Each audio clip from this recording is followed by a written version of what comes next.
Éternel Dieu Tout-Puissant, notre Père, notre Dieu, notre pourvoyeur, notre refuge, notre sécurité, notre consolation, notre réconfort.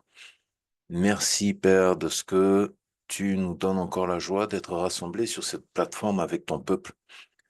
Après ces 2 semaines d'absence, pardon, 2 semaines d'absence sur cette plateforme, mais pas sur le terrain à travers tous les événements dans lesquels tu as conduit ton serviteur, le professeur Patricio, lors de cette mission en Europe. Nous te sommes reconnaissants de ce qu'aujourd'hui nous avons l'opportunité encore de nous retrouver ensemble et de pouvoir partager sur les innombrables, les immenses et les grandes grâces, bénédictions, manifestations de ta puissance que tu rends disponible et que tu as opéré dans la vie de nos frères et sœurs en Christ, tes enfants. Merci, Père, pour ce ministère, le groupe Spiritualité chrétienne et tout son staff à travers le monde.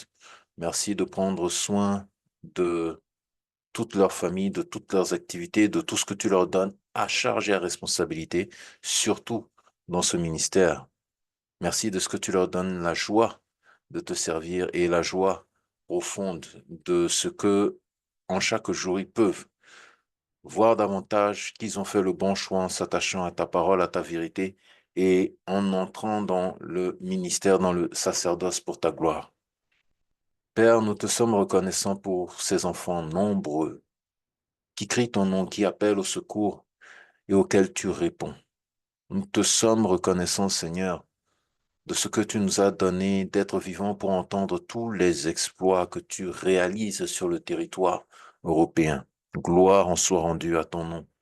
Ce soir encore, Éternel, tu vas nous donner d'être aiguisés à travers les témoignages que nous allons écouter, à travers les explications, les éclaircissements que tu vas nous transmettre par ton serviteur. Nous te sommes reconnaissants pour sa vie et son cœur de service. Nous te sommes reconnaissants également pour toutes les brebis connectées et celles qui vont venir ou celles qui, malheureusement, ne pourront pas nous rejoindre. Merci de ce que tu t'invites dans la demeure de tous et que d'une quelconque façon, par ta présence et ton inspiration éternelle, tu transmets encore davantage de tes fruits afin qu'ensemble, nous puissions tous chanter à ton honneur et à ta gloire.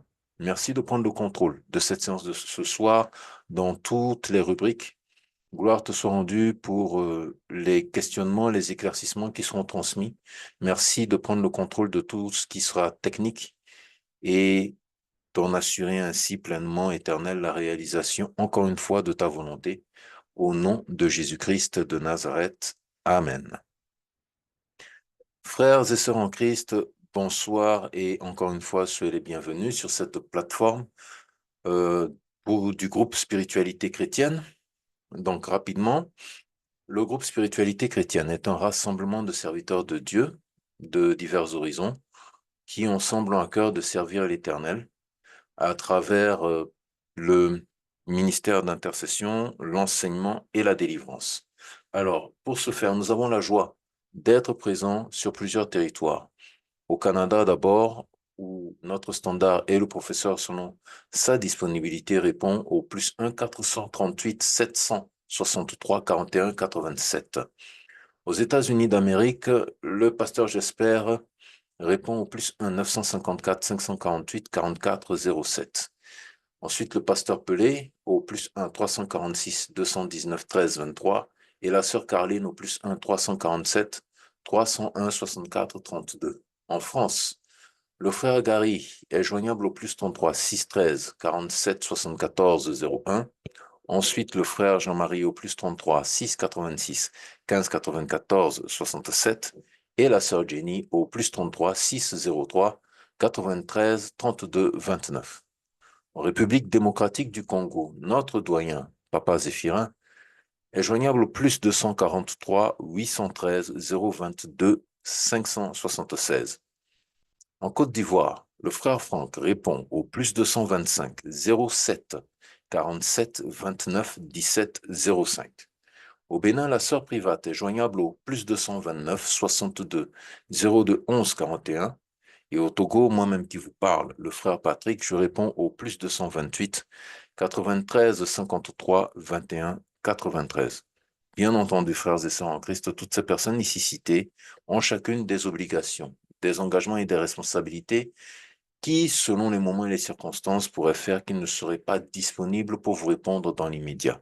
Merci de faire preuve de patience et de réessayer à les contacter plus tard. Lorsque vous contactez le groupe Spiritualité chrétienne, s'il vous plaît, entrez directement dans le vif du sujet. Nous n'avons rien contre les salutations d'usage, mais étant tous occupés et débordés, si en prenant connaissance de ce message, nous avons la possibilité de recevoir en même temps l'ensemble des informations qui vous concernent, notre réactivité ne sera que plus efficace. Merci pour la compréhension. Pour pouvoir bénéficier d'une assistance spirituelle au sein du groupe Spiritualité chrétienne, il y a des conditions à remplir. La première, c'est qu'il faut être baptisé par immersion et né de nouveau au nom de Jésus-Christ de Nazareth. La deuxième, c'est qu'il faut suivre l'ensemble de nos enseignements en vidéo sur notre page YouTube depuis le début jusqu'à ce jour. La troisième, il est écrit en Matthieu 10, 27, ce que je vous dis dans les ténèbres, dites-le en plein jour. Et ce qui vous est dit à l'oreille, proclamez-le sur les toits. Amen. Jésus vous délivre pour témoigner. Si vous n'êtes pas d'accord avec cela, alors vous devrez aller chercher votre délivrance et votre croissance spirituelle ailleurs. Les aveux sont un secret que vous devrez vous-même confesser et témoigner, mais les accomplissements sont la gloire de notre Maître Jésus-Christ de Nazareth. Et nous avons tous l'obligation d'en faire le témoignage. Nous, nous avons eu la joie tout au long de ce ministère d'avoir d'avoir vu les fruits de ces diverses indications qui viennent de vous être données. Et donc, nous insistons dessus amplement. Amplement, surtout pour ceux qui viennent avec des situations particulières, quelle que soit l'urgence, s'il vous plaît, attachez-vous à ces instructions et suivez-les à la lettre, vous n'en serez pas déçus.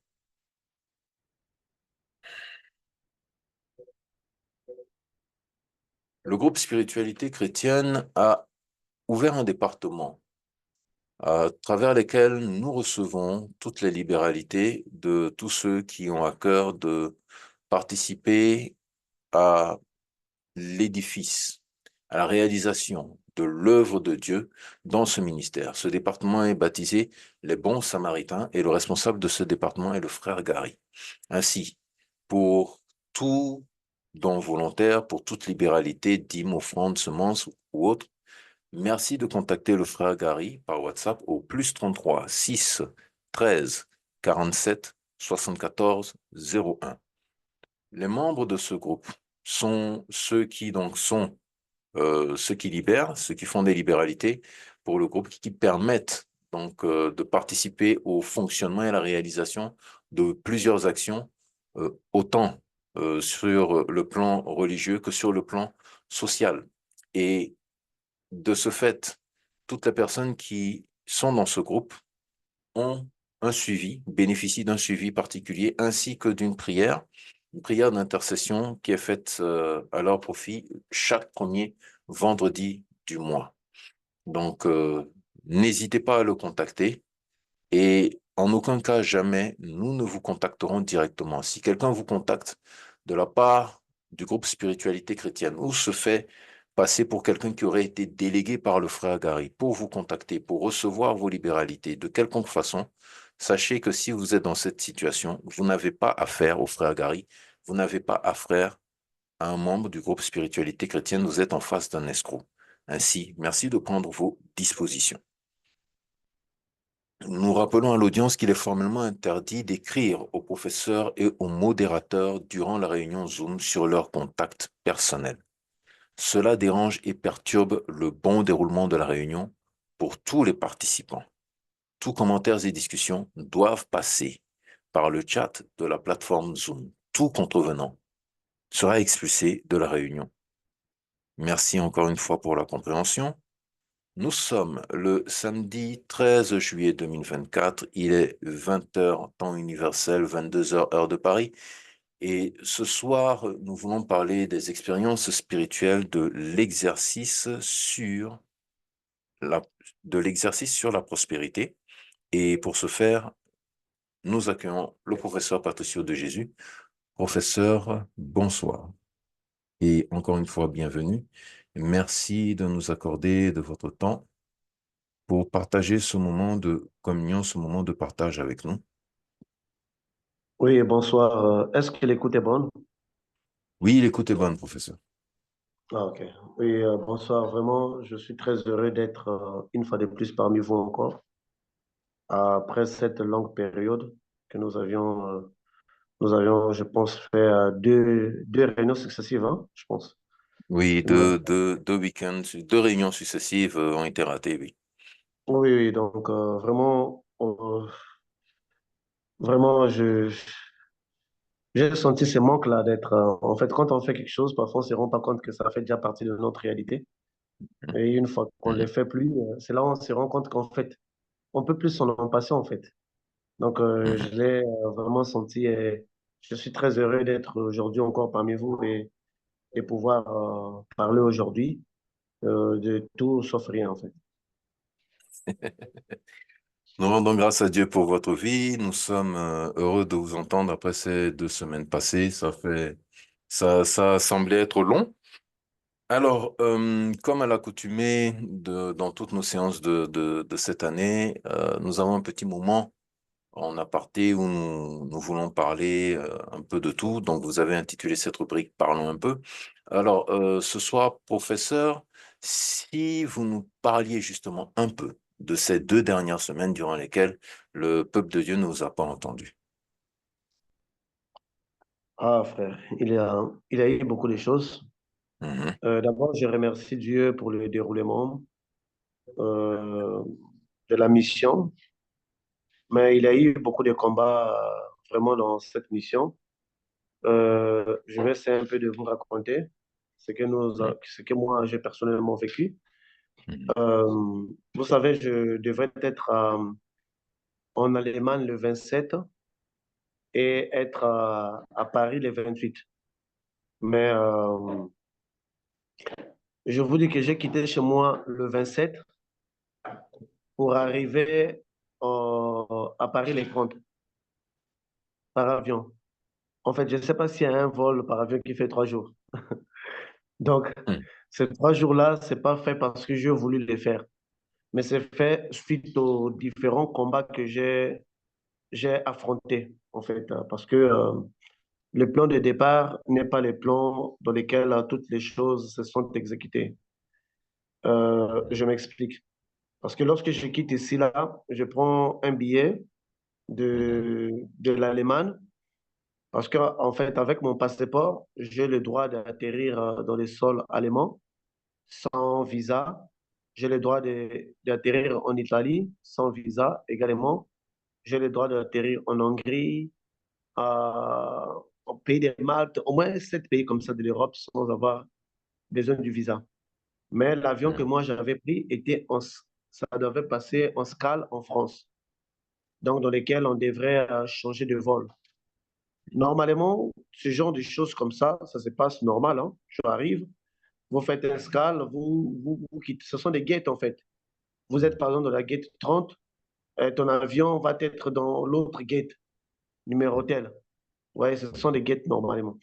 Mais moi, j'arrive, bizarrement, l'avion atterrit en France. On nous dit de sortir vraiment de l'aéroport, là où il y avait des vols internationaux. Donc, on est d'abord, l'avion est d'ailleurs allé stationner dans un coin très isolé, où on devait prendre beaucoup de couloirs, beaucoup de couloirs. Donc, c'est comme si on sortait de l'aéroport et on devrait rentrer encore dans l'aéroport. C'est là où les douaniers m'ont posé la question en me disant, mais écoute, toi, il fallait avoir un visa Schengen pour mettre pied, pour atterrir dans les aéroports de la France. Je dis, ben, je n'ai pas besoin d'un visa Schengen parce que mon billet, je m'en vais en Allemagne. Donc, moi, je vais juste changer d'avion, prendre un autre avion pour atterrir en Allemagne. En Allemagne, j'ai aucun problème. Avec mon passeport du Canada, moi, je peux entrer par leurs frontières et circuler librement. Euh, Ils m'ont dit non. Ils m'ont mis en détention. Je fais 6 heures en détention. Donc, mon vol avait d'abord pris 7 heures. et j'arrive 6 heures en détention. C'est pour ma première fois de toute ma vie que j'ai été enfermé, en fait, parce que ça, on t'enferme à l'intérieur Mhm. et puis tu as l'interphone. Si tu veux OK. sortir, il faut les appeler. Si tu veux sortir, il faut les appeler. Si tu veux quelque chose, il faut les appeler. Si tu veux aller te soulager, il faut les appeler. Donc, en fait, moi, je ne Mhm. comprenais pas qu'est-ce qui s'est passé là. Je me dis, mais attends, certains moyens doivent être en train de vérifier parce que Mhm. pour moi, ça n'avait aucun sens que c'était à moi qui devrait renseigner l'immigration que ceux-là qui sont détenteurs de titres de séjour, plutôt de passeport, titres de voyage plutôt, canadiens, ils peuvent atterrir en Allemagne. Donc, c'était à moi de leur dire. Et c'était comme un échange de paroles. Non, mais tu es sûr? Bon, moi, je dis, mais écoutez, mais malheureusement, mon téléphone aussi, l'Internet ne fonctionnait pas. Donc, je ne pouvais même pas accéder à l'Internet pour prendre des informations pour leur dire que non, moi, en Allemagne, je n'ai pas besoin d'un visa. Je sais qu'en France, pour atterrir dans l'aéroport français, j'ai besoin du visa Schengen pour pénétrer la France par l'aéroport, donc la frontière de l'aéroport. Je vous dis, vous savez, quand quelque chose s'oppose à vous spirituellement, c'est Mhm. compliqué. Donc, ça faisait vraiment preuve d'une incompréhension que tu ne pouvais pas imaginer. C'est comme si les policiers étaient drogués, c'est comme si ils n'avaient pas les bons Mhm. sens des choses. Donc, je fus détenu pendant 6 heures. Dans les 6 heures, Voilà. ils me diront, écoute, de toutes les façons, on ne peut pas te laisser passer en France. Mhm. Donc, on doit t'envoyer au Canada. Moi, Mhm. Allô, professeur? Un petit problème de connexion. Allô, professeur?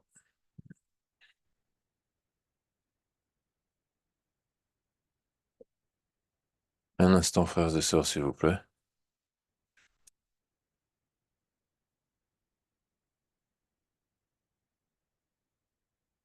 Oui. Donc, nous allons patienter un petit moment que le professeur nous revienne.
oui, allô? Allô? Oui, professeur, c'est bon. Oui, désolé. Désolé, le micro que je n'arrivais pas à réactiver. Excusez pour le. Oui, oui. D'accord. Oui, parce OK. que je ne suis pas chez moi à la maison, donc comprenez. Euh, Mhm. oui, donc, si vous voyez ça de temps à autre, donc, les téléphones que j'utilise, je pense que ce téléphone ici, je n'ai jamais. Un téléphone ne m'a jamais compliqué comme ça toute ma vie. Donc, donc Mhm. je disais que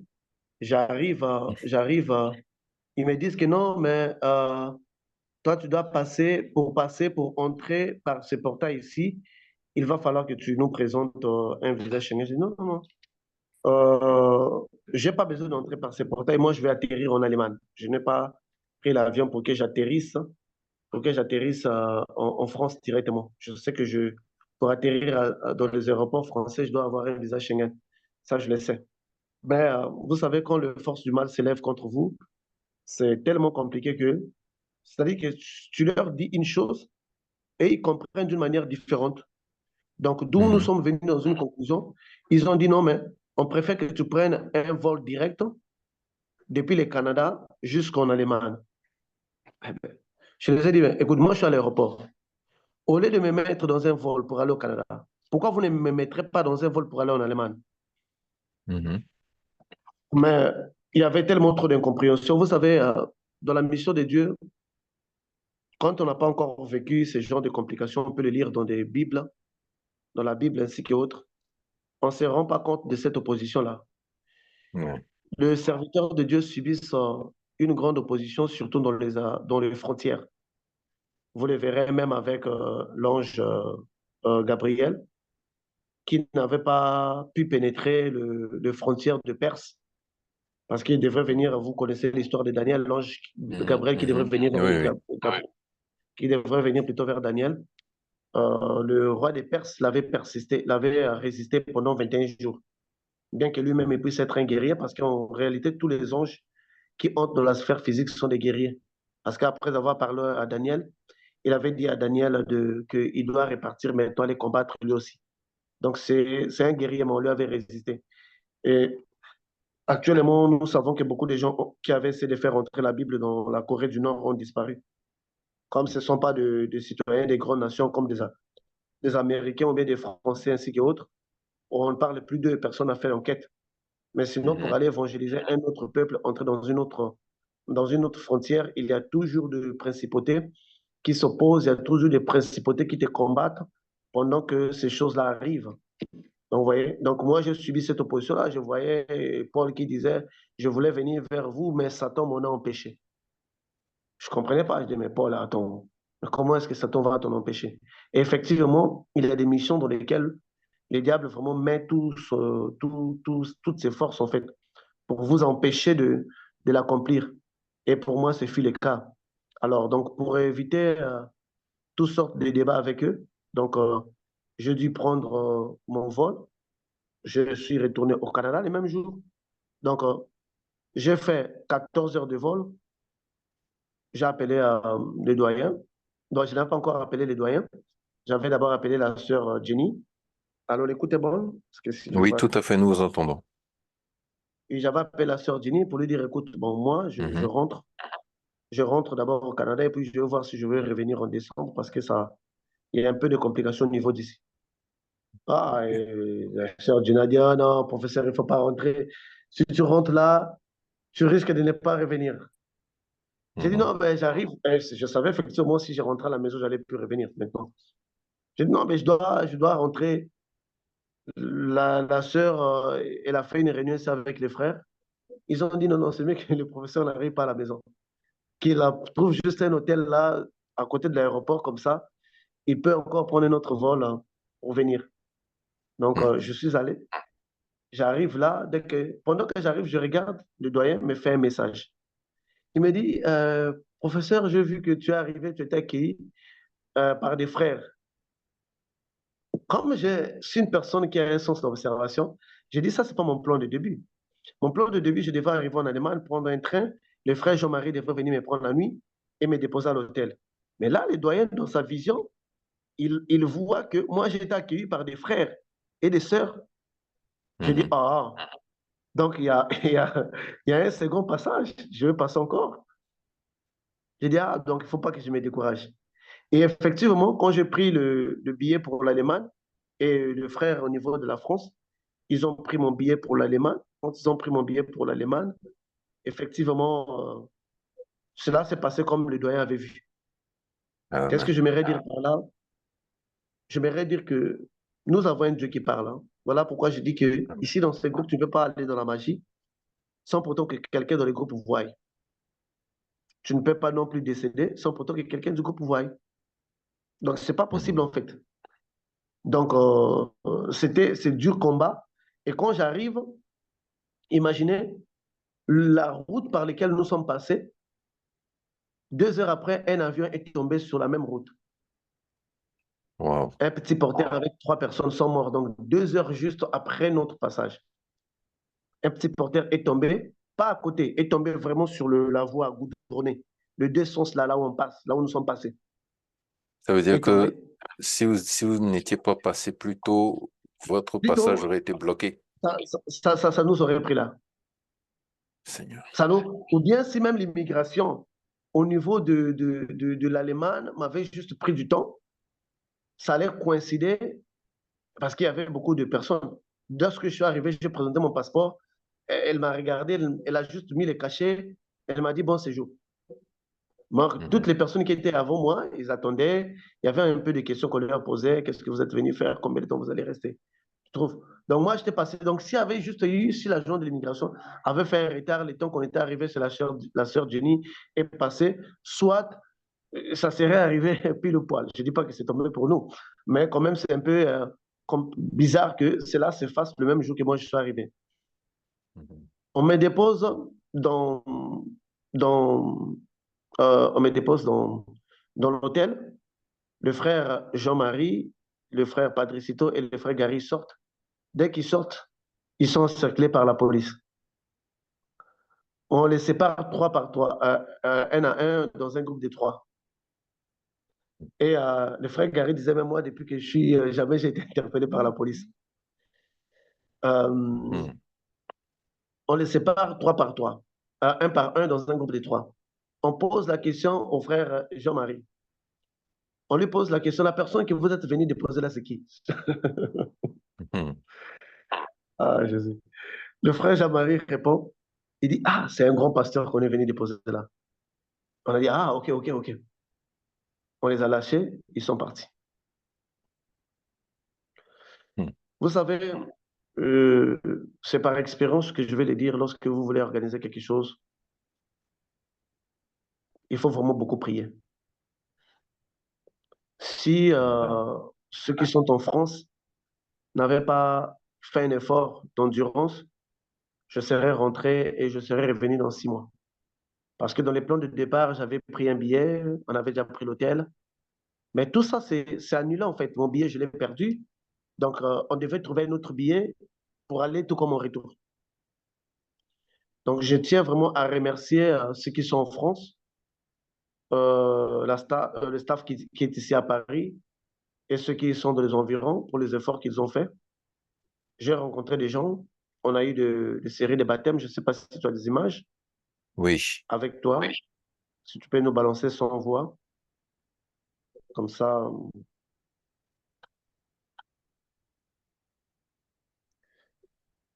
Oui. Donc, donc, nous avons eu de... Est-ce que ma voix passe toujours sans aucun problème? Oui, oui, oui, oui. La voix passe toujours. Oui, désolé, je ne suis pas bon en technique là. Oui, donc les choses se sont bien passées. Il y a eu des séries de baptêmes. Il y a d'autres personnes qui n'ont pas pu participer au baptême parce que justement le frère Jean-Marie voulait les faire très tôt, donc à 8 heures. Et d'autres personnes voyant qu'ils n'avaient pas les transports, donc ils ont dû annuler. Donc on va les mettre en sixième mois, dans les mois de décembre, qu'ils vont être baptisés. Et puis il y a d'autres rendez-vous que j'avais annulés parce que mon objectif premier, c'était juste de voir les gens du staff, ceux qui sont à Paris, parce qu'en fait, en réalité, moi, je me suis déplacé pour eux. Je ne me suis pas déplacé pour la masse ou bien pour tout autre, parce que je voulais vraiment, comme j'avais dit qu'on ne peut pas être on ne peut pas Mhm. être, comment est-ce qu'on dit la phrase en français? La charité bien ordonnée commence par soi-même. Donc, j'ai Mhm. voulu d'abord faire le travail envers le membre du staff dans lesquels ça s'est bien déroulé, tel que vous le voyez en image. Et le frère Jean-Marie a vraiment assuré. C'est pour sa première fois de baptiser, mais il avait l'impression d'être les Jean-Baptiste en fait. Parce que pendant qu'il baptisait, il y a quelque chose que j'avais remarqué en lui, c'est comme si c'était plus lui en fait. Mhm. Il était, je ne sais pas si tu as regardé les vidéos, mais tu vas voir qu'il était très serein, très posé. Et je n'ai L'assurance. jamais l'assurance. Donc, c'est comme s'il le faisait année après année, année après année. Non, mais Et c'était oui. juste merveilleux. La Bible nous dit que quand une seule âme est sauvée, il y a une fête au ciel. Amen. Une petite visite qui était centrée sur le membre de la staff, du staff du groupe Spiritualité chrétienne s'est révélée dans des baptêmes. J'ai reçu des gens dans les bureaux. J'ai pas mal discuté avec eux. J'ai pu prier pour ceux que j'ai. pu prier. J'ai eu l'honneur de voir des gens qui sont avec nous pendant longtemps, la sœur Andrea, euh, de voir la sœur Gisèle, de voir la sœur Sarah, de voir la sœur Jenny, de voir des gens qui sont le frère Serge, Marie-Louise, des gens qui sont avec nous pendant longtemps en fait. Et pour moi, Mhm. c'est fut une très, comme le dit toujours la sœur Jenny, en fait, j'ai mis une image à la voix, une photo à la voix. Donc, ça s'est vraiment Mhm. très bien passé par la grâce de Dieu. Euh, Vous avez fait quelque chose et je remercie aussi également le bon samaritain parce que sans eux, ça ne serait pas possible. C'est vrai que nous avons perdu les premiers billets, mais ça ne serait pas possible.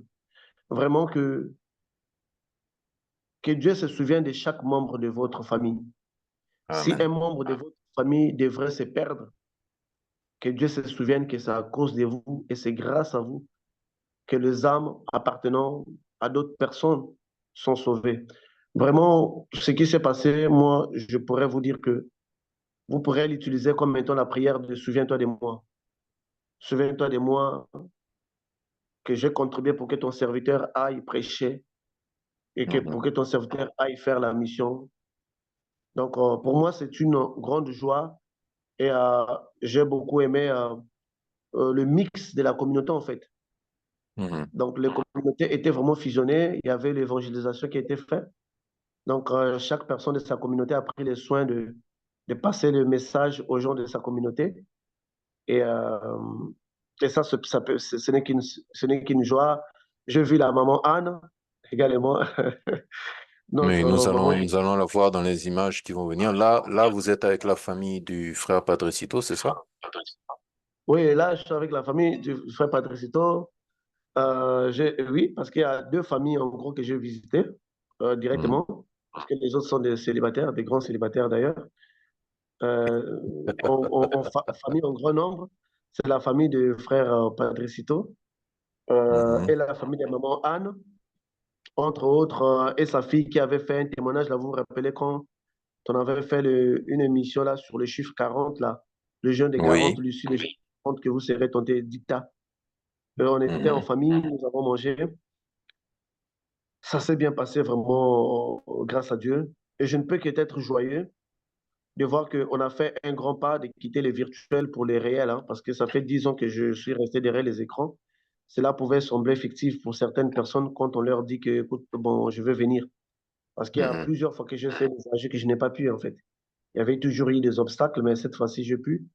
Et ça montre réellement que nous avons quitté du virtuel au réel. Mhm. Vraiment, je dis gloire à Dieu pour tout ce qui s'est fait et gloire à Dieu pour ces âmes qui sont sauvées. Et nous devrons beaucoup prier pour la ville de Paris ou pour la France, parce qu'il y a vraiment beaucoup de combats spirituels hein, sur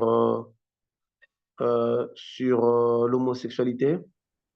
OK. Euh, oui, ça, j'ai constaté vraiment les démons travaillent à grande échelle à ce point et beaucoup d'hommes sont vraiment victimes de cela. Que Dieu fasse grâce à ces enfants de ne pas tomber et surtout pour ceux-là qui élèvent des enfants dans ces pays, vraiment que Dieu leur fasse grâce. Mhm. Parce que donc sur les pourcentages de rencontres, vraiment, je sens que vraiment le diable travaille ici, mais Dieu fera grâce parce que nous sommes à cœur de prier. Une chose aussi, j'ai à remercier Dieu. Durant tout Mhm. le temps que j'ai fait la mission, j'ai senti mon pouvoir doubler. Donc chaque Amen. chose que je faisais, d'habitude, euh, je rencontre des gens et puis je fais les spirituels. Ou bien je fais les spirituels avant de rencontrer les gens. Mais Mhm. ici, j'étais averti sur chaque mouvement que je fais. Amen. Chaque mouvement est ici, en fait. Donc, Mhm. tu vas aller dans telle maison, par exemple, ça va se passer comme ça, tu serais reçu par telle personne. Après, ça va se passer. Et comme le frère Patricito était resté avec moi pendant 6 jours, hein, nous avons Amen. partagé le lit avec ce béni homme, cet homme béni pendant 6 jours. Et je lui disais, écoute, demain, on Gloire à va Dieu. aller, voici ça qui va se passer. Et ça s'est passé exactement comme ça. Ça lui a permis aussi de voir. Et nous avons participé dans des séances de délivrance que je ne peux pas balancer, en fait. Parce que nous, Bien on n'est sûr. pas là pour mettre les délivrances des gens qui sont sous impulsion, machin à des délivrances. Non, la vidéo, là, il n'y avait pas tout. Donc, on a aussi Bien fait sûr, des bien sûr. délivrances. Hum. Mhm. Et Bien sûr. la vidéo complète, c'est sur Facebook, je pense. Donc, OK. nous avons eu à faire des séries de délivrances, mais que nous n'allons pas balancer. Mais Dieu a touché des gens et il a restauré des vies. Et pour ça, je ne peux que dire merci vraiment beaucoup à tout le monde. Donc aujourd'hui, je voulais vraiment vous faire état de ce qui a été mon voyage. Et je vais dire aux gens de ne pas, en tout cas de savoir que dans l'œuvre de Dieu, il y a des inconvénients. Et il y a des Mhm. avantages qui sont des âmes à gagner. Et on n'est pas en train de faire un commerce, comme je l'ai dit toujours au frère Patrick, Mhm. qu'on est censé nous-mêmes être de premiers partenaires à des gens comme Paul qui était resté dans la prison longtemps. Les disciples n'avaient jamais dit que, bon, écoute, lui, il est resté dans la prison pendant longtemps. Nous, on ne va pas les nourrir. Mais les disciples venaient, les nourrissaient. Mais Paul s'est retrouvé dans la prison parce qu'il était allé prêcher ailleurs, n'est-ce pas? Il ne s'est Oui. retrouvé pas en Oui. prison dans son propre pays. Donc, pour dire que l'évangile, c'est pas aller ramasser des roses. C'est pas aller ramasser des roses, même des roses à des C'est épines, en ça. fait. Donc, l'évangile, c'est vraiment aller attaquer. Et quand nous le faisons, nous devons avoir un amour plus grand que nos poches, en fait. Parce que si on traite l'évangile comme étant un commerce, je ne pense pas que j'aurais conduit 10 heures du temps pour aller voir maman Anne. 10 Mhm. heures du temps, c'était épuisant. On est allé prier pour elle, non pour se faire de l'argent, non pour récolter de l'argent ou bien pour prendre des offrandes. Mais c'est l'amour, en fait, des âmes. Donc, Mhm. tous les trajets que je fais gauche à droite, c'est d'abord pour exprimer l'amour. Vous Mhm. voyez? Donc, moi, je vous encourage d'avoir cette attitude-là en vous, de mettre les âmes de Dieu en priorité, de savoir que c'est pour eux que notre Seigneur était mort. Donc, de ne pas voir combien nos poches peuvent souffrir.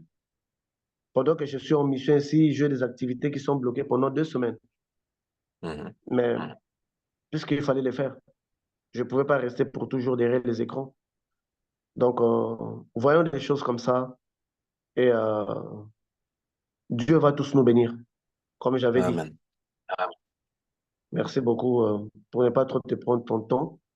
Si tu as des Oh, expériences de la... oui, nous oui. sommes là nous sommes là pour ça. Nous sommes là pour, c'est une grande joie pour nous de voir tout ce que l'Éternel a fait, tout ce qu'il a pourvu, tout ce qu'il a rendu disponible.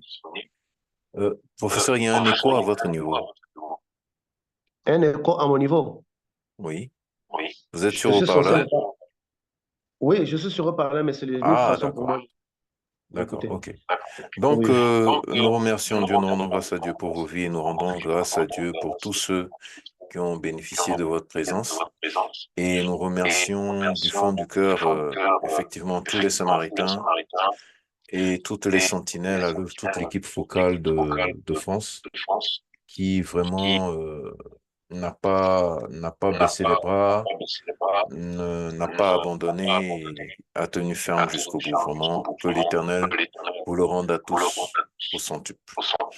Oui, quelques expériences.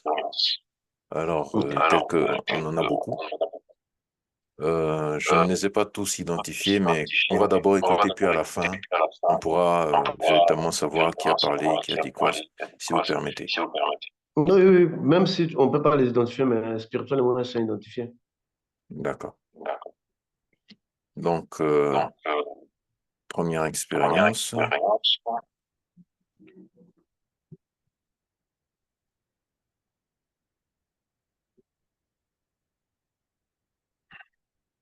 De la Je richesse. recommence. Salut professeur. Je recommence. Voilà. Salut professeur, salut. Professeur, je fais la prière de la richesse en mettant la main sur la terre et fais cette prière-là 5 fois. Avant que je vais au lit, je fais la prière et maintenant je viens juste d'avoir un rêve.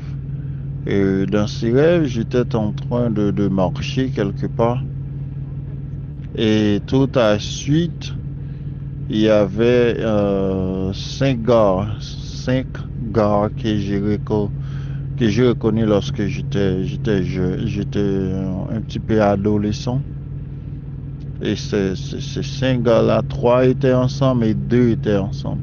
Et j'ai entendu, ils sont en train de m'appeler, hey, Tommy, Tommy, Tommy, ils sont en train de m'appeler, Tommy, eh bien, nous nous rencontrons, on se mit à donner la main, à faire du rencontre, comme ça, comme si ça fait belle lurette que nous n'avions pas rencontré ça. Et 3 d'entre eux se disent que je vais acheter de la nourriture. Et là, j'étais avec 2 en train de parler. Et là, en regardant ma main, je vois une mouchoir blanc. Et ce mouchoir blanc était entre les mains de l'un d'entre eux. Je peux même pas me rappeler qui m'avait donné cette mouchoir. Mais là, j'avais cette mouchoir-là dans ma main. Et là, j'étais réveillé du sommeil.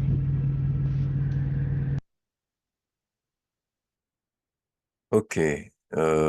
Donc, là, si je comprends bien, il s'agit du frère Tommy. Oui, bon, Ok. ça c'est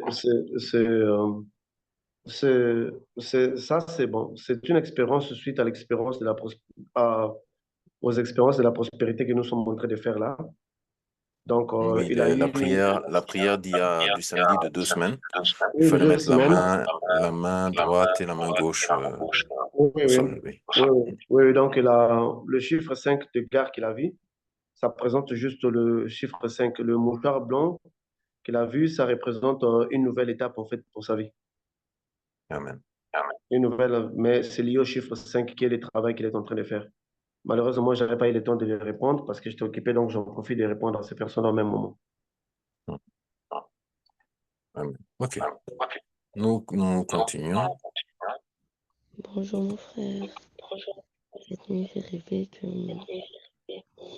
j'avais une grande enveloppe type A4 et dedans il y avait des liasses de 500 €, des liasses de 200, des liasses de 100. Il y avait vraiment beaucoup d'argent et je comptais les billets, je comptais des billets que j'ai mis de côté de mon entreprise et ces billets-là, j'étais en train de compter. Ok. Donc, si je reconnais la voix, ça doit être la sœur Sarah. Oui, c'est la sœur Sarah en France. Ok. Donc ici, là, nous voyons que l'exercice a donné ses résultats spirituels. Pourquoi les spirituels? Les spirituels, c'est la racine. Vous ne pouvez Mhm. pas prospérer physiquement s'il n'y a pas la racine.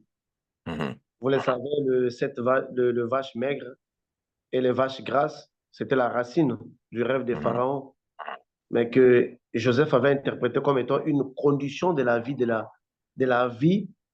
tout un peuple, de toute une nation. Donc, toute bénédiction que un serviteur de Dieu va vous donner ou bien que vous allez recevoir, vous devrez passer à l'étape d'abord de la racine. Donc, elle a vu dans ses affaires qu'il y avait de la prospérité, il y avait des liasses de billets qu'elle était Mhm. en train de compter par rapport à cela. Ça veut dire que dans la racine, c'est aussi obtenu, c'est déjà obtenu. Donc, notre plus grand combat, c'est Amen. de mettre la racine. Quand on a la racine, la graine est là, l'arbre finit toujours par grandir. Mhm. Mhm. Ok. Ok. Pour ceux qui qui viennent de prendre le train en marche, pour ceux qui, comme parce que je vois de nouveaux noms, de nouvelles personnes, pour toutes les personnes qui sont en train de nous rejoindre, nous vous invitons à suivre l'enseignement sur notre page YouTube qui est intitulé Se connecter à ses rêves pour résoudre les problèmes. Donc, dedans, il est parlé, le professeur parle de la notion de la racine et de l'effet. Un instant. Dedans, le professeur parle de la racine et de l'effet par rapport au problème, par rapport à ce que nous rencontrons dans la vie. C'est pour ça que là, dans l'explication qu'il vient de donner, le professeur dit que ce que la sœur a eu dans le rêve, c'est la racine. Et donc, c'est la promesse de que c'est déjà réalisé dans le spirituel et ça va porter ses fruits. Donc, ça va apparaître dans le physique. Nous allons sur un autre rêve. Et hier soir, on a fait l'exercice avec mon mari avec la terre du jardin. Ok, donc ça c'est en fait juste un détail de la sœur par rapport à cet exercice-là. Elle l'a fait en fait avec la terre de sa maison. Oui, oui, donc c'est ça. Donc, l'exercice qu'on a fait avec la terre, elle a eu le résultat. Donc, spirituellement, les choses sont déjà faites. Donc, là, maintenant, elle va vivre cette prospérité-là dans la dimension physique. Quand la racine est déjà là, l'arbre ne peut que grandir. C'est déjà enraciné en elle, en fait. C'est ça que vous direz que non, c'est une femme de chance, c'est une femme de malchance, un homme de chance. Mhm. Tout va de pair avec la racine. Et c'est déjà enraciné en elle, donc automatiquement, qu'il pleuve, qu'il neige, elle ne peut que prospérer. Amen. C'est là, quand on dit la prospérité, c'est pas dans 3 mois, c'est pas dans une année. Ça peut te prendre beaucoup de temps, mais ça finit par arriver parce que le jour où Abraham était béni, c'est pas le même jour qu'il était devenu prospère. Vous le savez. C'est ça. Le jour où Oui, David a été un roi, c'est pas le même jour qu'il s'est assis sur le trône. oui, ça passe toujours un temps parce que Dieu doit vous affermir dans cette nouvelle condition que vous entrez. Amen. Ouais. Dieu doit toujours vous affermir parce qu'il y a un moment où vous asseyez dans le trône et un moment où Dieu affermit le trône. Donc Dieu doit toujours prendre le temps, le soin d'affermir votre trône. Mhm. Mhm. Oui. Ok. Nous allons sur une autre expérience. Oui. 2h30. Là, je viens de faire le travail spirituel concernant la richesse. Je ne sais pas si c'est moi, hein, mais quand j'ai commencé la prière, j'ai commencé par ressentir des choses vraiment bizarres. Il y a mes yeux qui ont commencé par me brûler sur le cou, mes deux yeux. Mes yeux me brûlaient tellement que j'ai commencé par couler les larmes. C'est pas que j'ai appliqué une pommade sur l'œil, j'ai appliqué quelque chose de, je sais pas, de quelque chose qui peut me brûler les yeux et tout. Et il y avait mon pied droit, ma jambe droite qui était en train de trembler. Et du coup, quand j'ai fini de faire la prière, mes yeux ne brûlaient plus et mon pied droit ne tremblait plus. Donc, je ne sais pas si c'est moi qui me fais des idées ou je me demande si ce genre de phénomène-là, c'est possible au cours de ce travail spirituel-là. Mais j'attends de voir comment est-ce que la nuit va se passer. Peut-être que j'aurai des rêves, je ne sais pas. Mais c'est ce que je viens de ressentir maintenant. Donc voilà. Alors, ici, nous venons d'écouter une expérience de la sœur Noémie du Bénin. Oui, mais dans cette expérience ici-là, on ne peut Oui, pas vraiment poser une définition à cela exacte parce que l'expérience ici montre que le travail n'est pas encore complété. Mais ok, elle est en cours de travail. On ne peut pas les définir exactement. Donc voilà, ça c'est déjà les résultats. C'est encore loin d'être les résultats, mais c'est encore un début. Donc on ne peut pas donner une explication exacte ou dire qu'on est déjà arrivé. Mais quand même, c'est déjà le départ d'un processus. ok, ok. Donc, en fait, c'est le départ d'un processus. Le départ de Hmm. ce processus dans le physique peut se manifester de diverses façons. Donc, Ça peut se manifester de diverses façons. Vous savez, en Afrique, il y avait de... Moi, bon, je veux juste vous dire de ma mère, hein. Ma mère, si elle hmm, devrait toucher l'argent, si elle devait gagner l'argent, elle avait la paume de la main qui chatouillait. hmm, Qui chatouillait, quand ça chatouillait, elle savait qu'elle allait trouver de l'argent. Et ça, elle vous disait, elle en trouvait. Donc, il y a des manifestations qui peuvent aussi être d'une manière physique. Ça arrive. ok, Hmm. ok. Très intéressant. Le spirituel est vaste, hein, en tout cas. Hmm, Oui, vaste, oui. Il y a de ceux-là qui ont bien compris le fonctionnement de leur corps. Donc, mhm, oui. Mais moi, il y a d'autres personnes même si les rêves de son défunt père, il va gagner de l'argent. Il y a eu des gens Ok. comme ça, je pense que vous l'avez déjà écouté. Mhm. Donc, il y a Mhm. beaucoup de forts parce que ce genre de rêves-là ne sont pas forcément liés à des esprits démoniaques. Et ça, il faut l'expliquer. Parce que, comme je vous avais dit, que nos rêves peuvent sélectionner des personnes qui ont été des bienfaiteurs de notre vie, tout comme des Mhm. événements qui nous ont permis de s'échapper d'une situation. Je ne sais pas si vous Mhm. comprenez. Par Je exemple, comprends. si, oui, je l'ai toujours dit, par exemple, si vous êtes allé dans un supermarché et puis il y a eu un accident à l'endroit où vous étiez, c'est probable que Oui. vous rêvez d'un supermarché toutefois que vous allez vous échapper d'une situation. Donc, il y a eu des gens où leurs parents, par exemple, ont été un grand secours dans leur vie financière. Il se pourrait que pour ces genres de personnes, ils peuvent avoir des rêves qui peuvent être liés à leurs parents dans ce sens-là pour les avertir d'un événement qui est positif dans leur vie dans les cas de finances. Donc, le cerveau peut sélectionner des objets, tout comme ça peut aussi sélectionner des êtres humains. Ça devient Mhm. dangereux quand il y a maintenant l'interaction avec ces personnes-là qui devient une histoire dans le sens que ça sort du contexte où les choses devraient se dérouler. Mhm. Ok. Il y a ma sœur Tézina qui dit que la démangeaison dans la paume de la main, ça lui arrive aussi. Ah, ok, ça c'est D'accord. bon. D'accord. Ça, c'est la météo de l'argent, ça. Hmm. Oui, mettez de l'argent. Il fait, la température fera bon. C'est Bon, ça. aujourd'hui, Plus il y a c'est des ça. démangeaisons, plus on sait qu'un conteneur va Oui, arriver. oui, oui, oui, il y a Le des gens qui virement ont des sera lourd. signes à part. Mais les gens aussi, tu sais, cette histoire Mhm. d'argent, il y a des gens qui tombent malades pour avoir l'argent. Tout à fait. Et là, c'est déjà un esprit qui échange. Et ça, c'est très important de le savoir. Tu tombes malade pour avoir, quand tu tombes malade, quand tu en sors, tu as l'argent, il y a un esprit qui échange ta santé contre Ça, c'est l'argent. clair. Et là, tu as besoin d'une délivrance. Ça, c'est clair. Ça, c'est clair. Oui, je OK. parlais aussi avec une sœur qui Oui. me disait que à chaque fois que quand elle est malade, quand elle s'en sort de sa maladie, c'est en ce moment-là que sa situation financière s'améliore. Hmm. Oui, oui. Hmm. Toutefois qu'elle sort d'une maladie donnée, sa situation financière s'améliore. Et là, il y a déjà un esprit qui échange sa santé contre l'argent. Ça, c'est du vampirisme. Oui, oui, oui, justement. Justement, mais très souvent, pour ne pas alerter l'individu, Hmm. il donne ça après avoir fait ce genre de choses-là, et puis l'individu ne va plus combattre ça, en fait. Pour lui, la Mhm. maladie devient comme un signe positif. En fait de compte, c'est pas positif. Mhm. Tu trouves les Mhm. pièges derrière ça?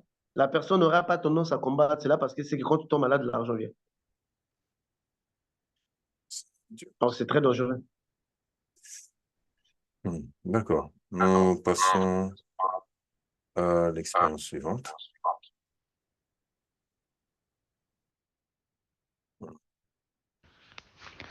Nous sommes le lundi 24 et il est 1h13. J'ai fait un rêve dans lequel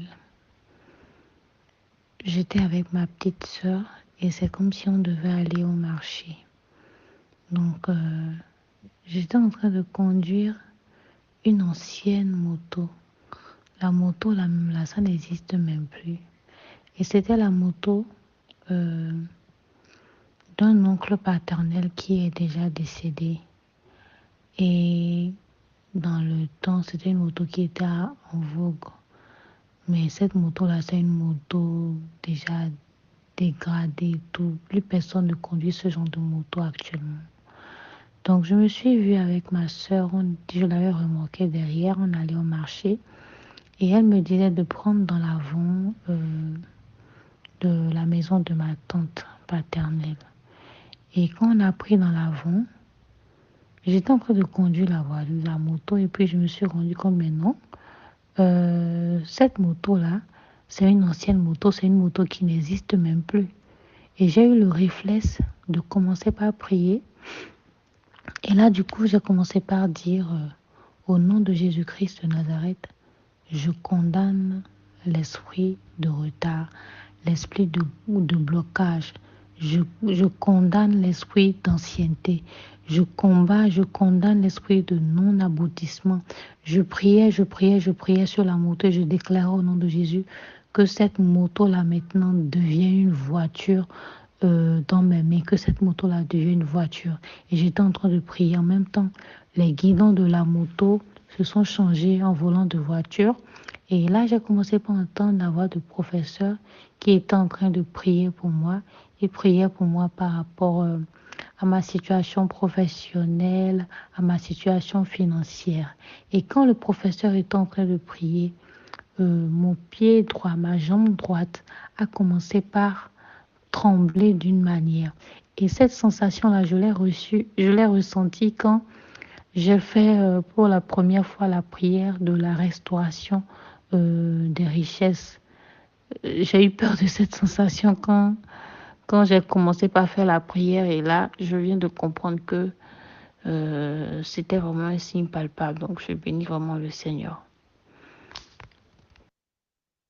Ok, donc c'est toujours la sœur Noémie. Donc ça, c'est un rêve qui suit la Ok, manifestation Ola, lors de la prière. ici on est défini maintenant. Mhm. On voit maintenant que son signe permanent, ça serait sa jambe. Ok, Donc, toutefois qu'elle serait dans les points de s'enrichir ou de passer dans une phase de s'élever financièrement, il y aura le signe, ça serait dans son pied, Mhm. dans sa jambe. Voilà.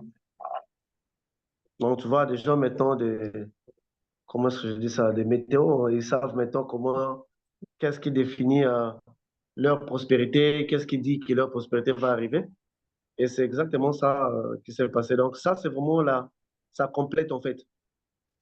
Donc, Mhm. donc la sœur Naomi n'a qu'à sélectionner ça, même si c'est la nuit que ton pied bouge, commence à sauter déjà, ça vient, ça vient, même si les gens ne comprennent pas. Ça vient, ça vient, ça vient. Voilà. Gloire à Dieu.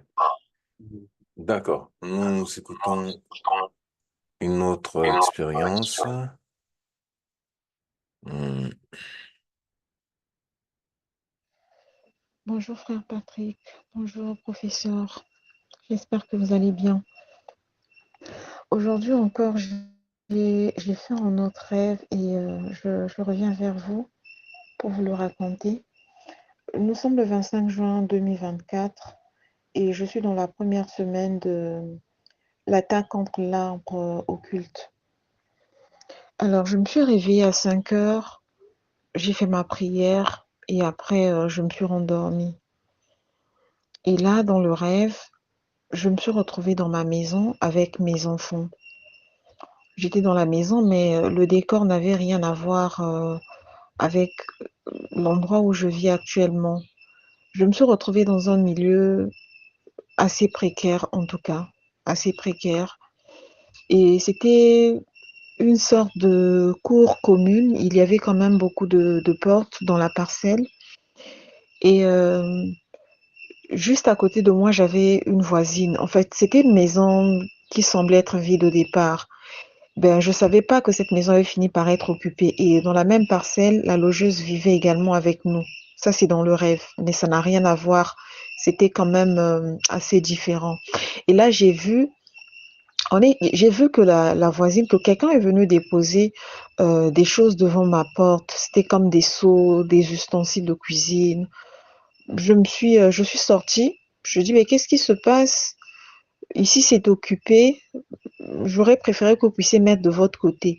Et la dame dit, bon, l'appartement qui était libre là au milieu a été occupé. Donc, elle venait nouvellement de s'installer. Je n'avais pas cette information.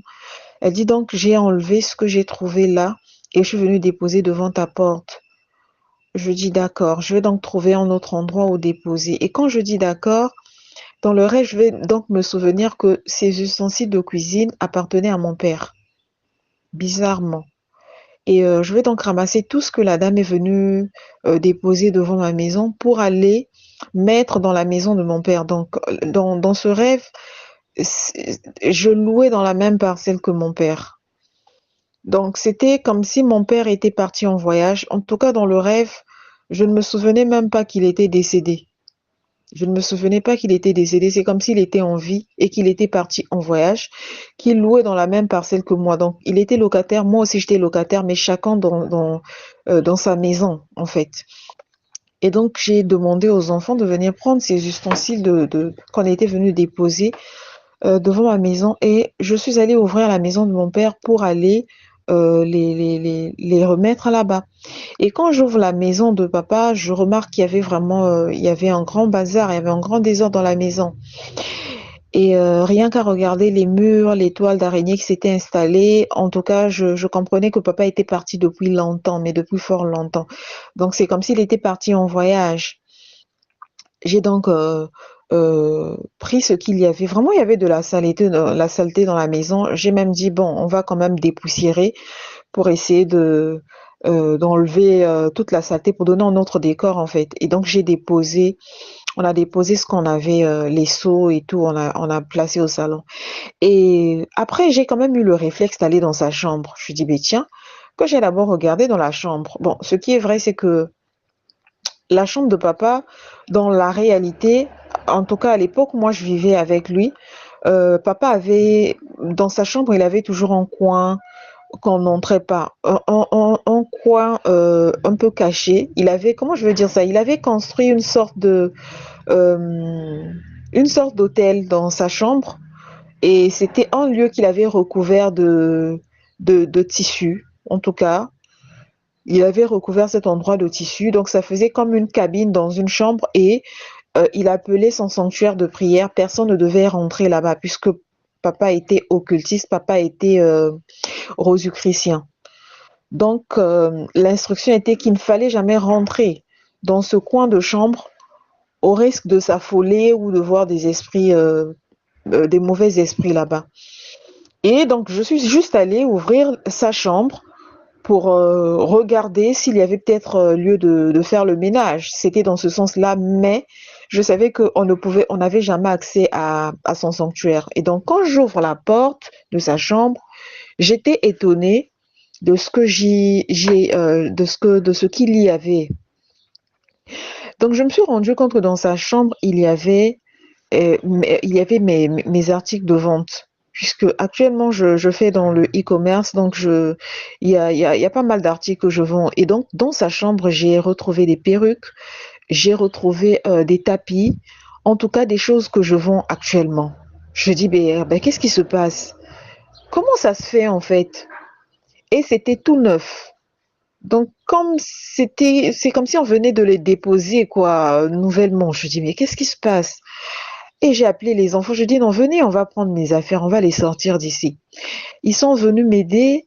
J'ai commencé à sortir tout ce qu'il y avait à l'intérieur. Et après, je suis allée au salon. J'ai aussi commencé à bien regarder. Et là, je me rends compte que vraiment, j'avais beaucoup d'affaires là-bas. Et bizarrement, tout ce qu'il y avait dans sa maison, c'était des choses que moi, je vendais.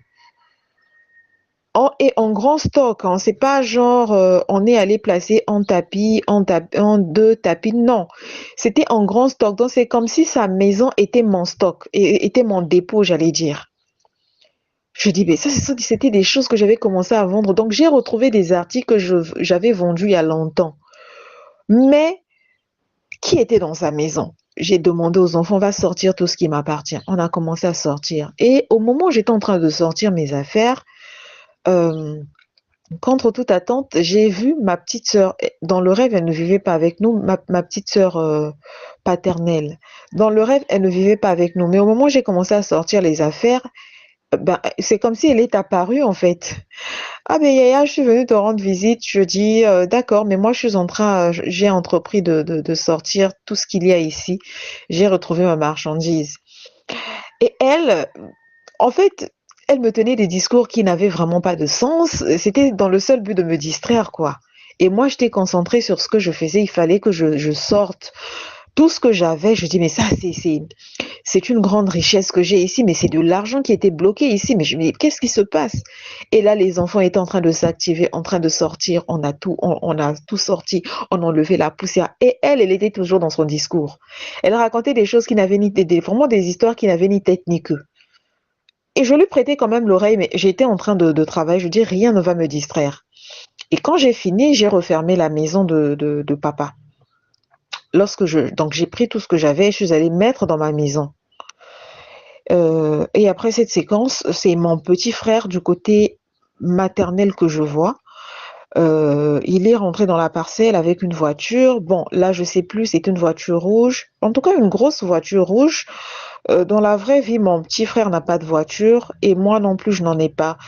Et c'est comme si, en tout cas, je sais pas, c'est comme si la voiture ne lui appartenait pas. C'est comme si c'était la mienne. Mais en tout cas, je ne me souviens plus de cette séquence. Je sais juste qu'il est venu avec ce moyen-là. Il est venu avec ce moyen et comme pour arriver dans la parcelle ou devant ma maison, il y avait une sorte de pente, donc il n'avait pas pu faire la marche arrière en fait. Il n'avait pas pu faire cette marche arrière là et donc il s'est retrouvé coincé à l'entrée de la parcelle. Et après, j'ai vu deux monsieur. J'ai vu deux monsieur venir, comme venir à notre aide parce que il avait du mal en fait à garer. Et moi aussi, j'étais très embêtée parce que bon, le petit frère est venu me rendre visite. Donc, c'est comme s'il me ramenait mon moyen. Vraiment, cette partie-là, je ne maîtrise pas. En tout cas, c'est comme si c'était mon moyen qu'il ramenait ou comme si c'était mon moyen qu'il conduisait et qu'il venait me le remettre. Et j'ai vu deux monsieur apparaître et ces deux monsieur m'ont donc proposé de résoudre ce problème. Le monsieur dit, ne t'en fais pas, je vais faire la marche arrière, mais à l'extérieur du véhicule, depuis l'extérieur du véhicule. Je dis, mais est-ce que c'est faisable? Donc, j'étais en train de, je dis, mais est-ce que c'est faisable? Il dit, oh, t'en fais pas. J'en ai l'habitude. Je dis, d'accord. Donc, il a commencé à manœuvrer le véhicule avec ses deux mains. Vraiment, il a retourné le véhicule avec ses deux mains. Et il a vraiment trouvé un moyen pour le faire entrer dans la parcelle. Et malheureusement, au moment où il voulait rentrer dans la parcelle, le véhicule a poursuivi le chemin, en fait, puisqu'il n'était pas à l'intérieur. Donc, vraiment, c'est allé un peu loin. Et juste à côté, il y avait une pente. Et juste en bas, il y avait des maisons. Donc, le véhicule s'est projeté de ce côté-là, mais avec le monsieur. Et on a entendu un grand fracas. On a entendu des gens crier. Là où la voiture est allée tomber, on a entendu des gens crier. De là où j'étais, je dis, ça, c'est encore un autre problème à résoudre. Je dis, ça, c'est un autre problème à résoudre. Je dis, Seigneur. En entendant des cris, je dis, c'est sûr que c'est tombé sur des gens. C'est sûr que c'est tombé ça s'était retrouvé la pente. Dans la pente, il y avait une autre parcelle en bas. Donc, du coup, avec le bruit du fracas, c'est sûr que ça avait cassé des maisons. Je dis, mais Seigneur, ça, c'est un autre problème. Comment est-ce que je vais faire pour résoudre ce problème? Des dommages, intérêts. Je ferai comment pour résoudre? Donc, en fait, je commençais à m'alarmer de là où j'étais. Et après, quelques minutes après, j'ai vu le monsieur remonter la pente avec le véhicule. Il me dit, oh, ne t'en fais pas. Ne t'en fais pas. En tout cas, il n'y a pas eu de dégâts. J'ai géré la situation. Je dis, mon Dieu. Je dis merci. Donc, il a ramené le véhicule intact. Et après, les deux messieurs ont demandé à s'asseoir. En tout cas, les deux messieurs me disent, mais nous sommes venus vers toi. On est venu t'apporter un enseignement. Je dis merci beaucoup. Et donc, j'ai sorti des chaises. J'ai sorti parce qu'ils avaient demandé à ce que je sorte des chaises. Ils n'ont pas voulu rentrer dans la maison. J'ai sorti des chaises et on s'est assis. Donc, ils étaient venus dans le seul but de m'entretenir. Et là, ils ont commencé à faire leur discours. Le monsieur, donc en tout cas, l'un des messieurs va me dire, j'aimerais t'inviter à commencer à proclamer sur ta vie. Donc, chaque jour qui va passer, à chaque instant, quand tu es là, commence à proclamer sur ta vie. Et il m'a donné des exemples de paroles. Donc, parmi ces paroles, il y avait la parole de Dieu, mais je ne me souviens plus des passages et il me demandait en fait de commencer à faire l'exercice devant eux et donc j'ai commencé à réciter et je pense que parmi les proclamations je commençais toujours par la parole déclare que la vie et la mort sont au pouvoir de la langue et là je commençais à citer en fait je commençais à proclamer tout ce que je voulais voir. Donc si j'étais pauvre je devais dire que je suis riche, donc voilà. Et quand il m'a demandé de faire le premier exercice, je parlais à voix basse. Il dit oui, c'est très bien, mais là, il faut apprendre à parler à haute voix. Et lorsque tu parles à haute voix, ta parole, donc tes propos vont se répandre dans l'univers et il y aura plus d'impact. Je dis, ah d'accord. Et il me demande pour la deuxième fois de faire cet exercice. Et j'ai commencé à le faire. Il dit, ça sera désormais ta routine. Ça sera désormais ta routine et tu verras un grand changement dans ta vie. J'ai commencé à bénir Dieu et à ce moment-là, je me suis rendu compte que c'était des anges. Et lorsque je m'en aperçois, ils n'étaient plus là. Et je me suis donc retrouvée avec mes enfants autour de moi, mon petit frère du côté maternel, et après je me suis réveillée. Donc ça, c'était l'expérience de la sœur Matt du Congo.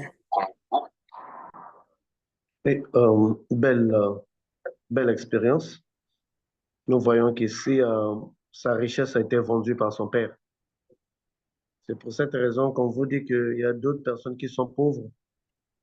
C'est pas parce qu'ils travaillent peu, c'est pas parce qu'ils donnent pas assez d'efforts, mais c'est parce que quelqu'un avait déjà vendu. Parce que quand vous vendez la richesse de vos enfants au démon, ça concerne même leur futur. Donc leur futur est vendu. Donc là, elle voit des choses qu'elle vend actuellement dans cet hôtel-là, dans cet endroit-là. Donc sa richesse a été sacrifiée. Vous voyez? Combien de temps elle est restée dans cette position? Et vous voyez le fait des exercices qu'elle arrive à les découvrir. Non seulement elle les découvre, mais elle arrive à récupérer. Elle découvre, elle fait le processus de récupération. Et ça, c'est vraiment bien. Et les anges lui apprennent comment confesser. De dire à haute voix, parce que les confessions ne se font pas au fond du cœur. Quand vous confessez sur quelque chose, ce sont des paroles qui agissent dans l'univers. Donc, vous devrez toujours avoir une voix audible pour que ce que vous confessez puisse se concrétiser et devenir une réalité. Donc, en fin de compte, c'est vrai qu'il a récupéré spirituellement ce que son père avait déjà sacrifié aux idoles, ou bien à ces démons-là, mais elle doit maintenant passer dans un processus de confession. C'est pour cette raison, Paul dit que les pauvres se disent riches, que les faibles se disent forts. Vous voyez? C'est pour cette raison. Donc, moi, je pourrais que dire, j'applaudis, je dirais bravo. Et grâce à Dieu, c'est aussi une grâce de parvenir d'arriver là, d'arriver à l'endroit où tes richesses ont été sacrifiées, consacrées plutôt aux démons et de pouvoir les récupérer tel que cela est fait. L'assistance des anges était tellement nécessaire pour ces processus parce que c'est un long processus normalement. Donc, en une nuit, elle a complété tout le processus qui devait être fait. Donc, ça, ce sont vraiment des résultats positifs de ces exercices-là de la prospérité ainsi qu'autres. Vraiment, ça, c'est à louer en tout cas. Amen. Nous rendons grâce à Dieu. Nous passons à une autre expérience.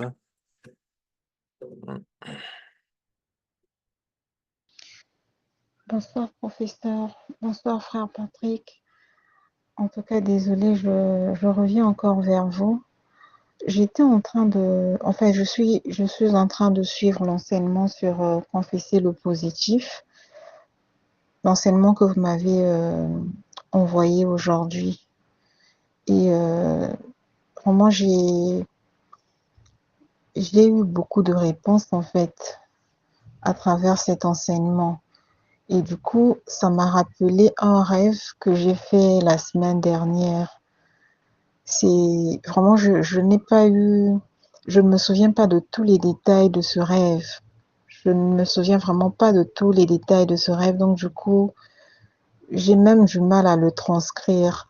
Mais c'est lorsqu'en fait, en écoutant l'enseignement sur confesser le positif, le professeur a eu à évoquer quelque chose. Il a dit que très souvent dans les rêves, on reçoit des réponses, mais en forme de symboles. Et parfois, ça n'a rien à voir avec la réalité. Et si on n'a pas le discernement, on ne comprendra pas que c'était la réponse qu'on avait reçue. Et donc, du coup, ça m'a fait tilt et en fait, ça m'a rappelé ce qui s'était passé la semaine dernière. Et la semaine dernière, j'étais dans le lieu très saint. Dans le lieu très saint. Et en fait, c'est quand il a cité en exemple dans cet enseignement, il dit quelqu'un par exemple qui a du mal à se marier, quand il arrive dans le lieu saint, dans le lieu très saint, la prière qu'il doit faire doit, en fait, la prière que la personne doit faire, elle doit se focaliser sur le parfum. Donc du coup, ça m'a rappelé, ça m'a vraiment rappelé ce qui s'est passé la semaine dernière. Donc je vais rapidement raconter. Donc, pendant que j'étais dans l'enseignement du lieu très saint, j'ai rêvé que le professeur était arrivé à Brazzaville. Il est arrivé à Brazzaville et il vivait dans un quartier, il vivait au nord de la ville. Et il fallait donc il avait demandé à ce que nous puissions partir là-bas parce qu'il devait nous laver les pieds. Et parmi les personnes qu'il avait convoquées, il y avait moi. Donc, je faisais partie des personnes qui avaient été convoquées. Du coup, il fallait que je prenne le transport pour m'y rendre. Mais le chemin était très long, la distance elle était très longue et ce n'était pas facile pour moi d'arriver là où il était. Et finalement, quand je suis arrivée, il y avait des gens qui m'avaient déjà précédé. Le professeur, en tout cas, avait fait asseoir les fidèles que nous étions. Il avait déjà il avait déjà procédé à nettoyer les pieds des autres. Et moi, quand je suis arrivée, on m'a fait asseoir. On avait mis en plateau. Il y avait un plateau. En fait, on a placé. C'était une sorte c'était pas une cuvette, mais c'était un plateau. Et dans ce plateau, c'est comme s'il y avait de l'eau. Vraiment, je ne me souviens plus. J'ai même l'impression que le plateau était renversé, mais que le professeur m'avait demandé de poser mes pieds au-dessus. J'ai posé mes pieds au-dessus. Et j'attendais donc que mes pieds, qu'il me nettoie les pieds comme il avait fait pour les autres en fait. Mais je ne me souviens vraiment pas de ce qui s'est passé là. C'est le trou noir, je ne me souviens pas. Mais je pense que quand j'ai quitté là, mes pieds avaient été nettoyés et il était maintenant question de rentrer. Donc je vais encore faire le même trajet pour revenir à la maison, pour rentrer. Ce n'était pas facile avec les embouteillages, le transport qui était difficile et l'heure était vraiment en train d'avancer. Et puis à un moment donné, dans cette difficulté, il y a quelqu'un qui est venu dans sa voiture garée devant moi. La personne m'a proposé de me raccompagner à la maison. Et dans sa voiture, c'est comme s'il y avait encore les mêmes fidèles en fait, les fidèles que nous étions, hein, qui étaient donc les membres de de la spiritualité chrétienne, mais qui réside à Brazza. Donc, bizarrement, dans la voiture de ce monsieur, il y avait les membres de la spiritualité chrétienne à l'intérieur. Et donc, le monsieur nous a proposé de nous raccompagner. Et pendant que je suis montée, donc je suis montée à bord, et le monsieur est en train de me faire des clins d'œil. Pourtant, c'est lui qui était en train de conduire.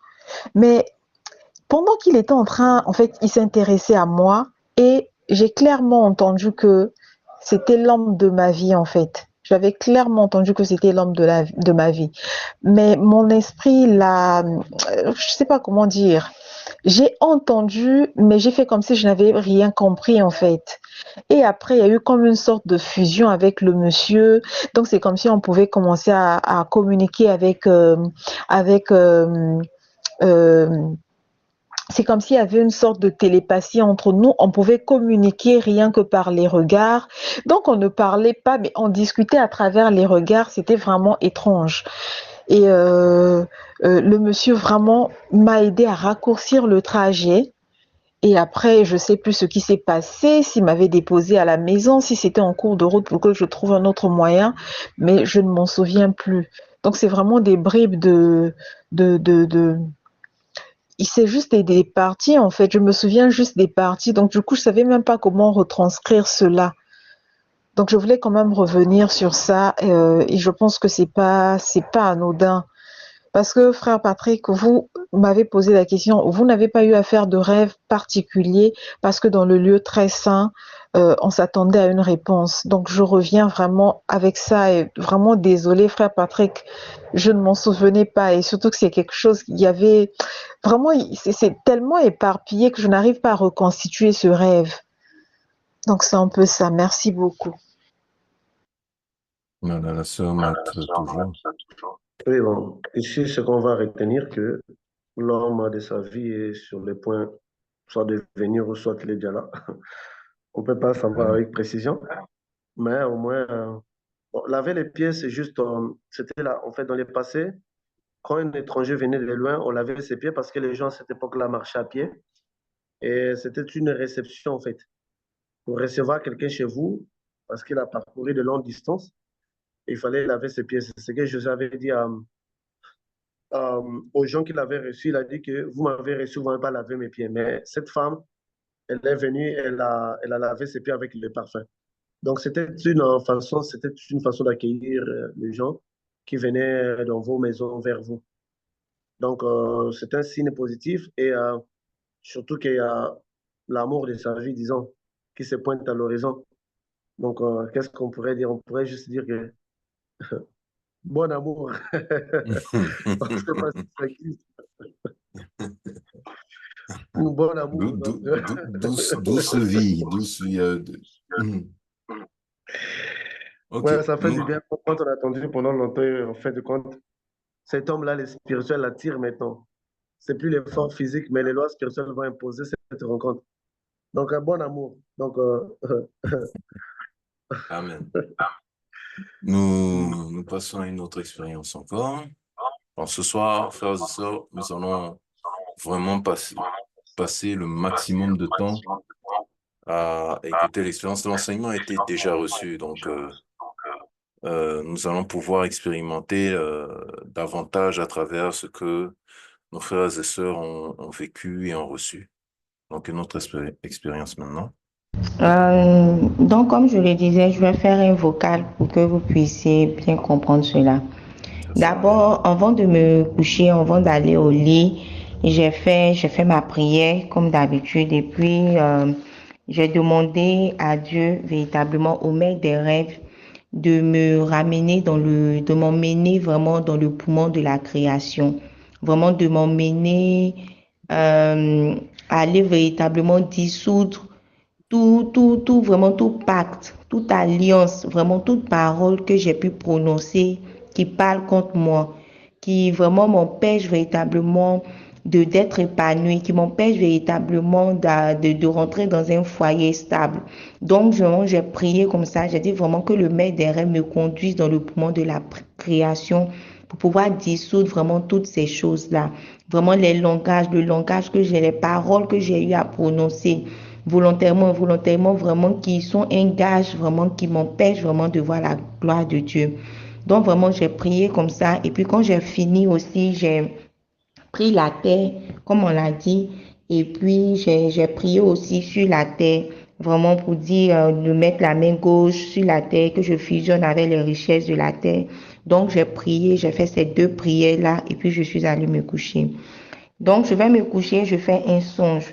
Et dans le songe, c'est comme si je me retrouve dans un camp militaire.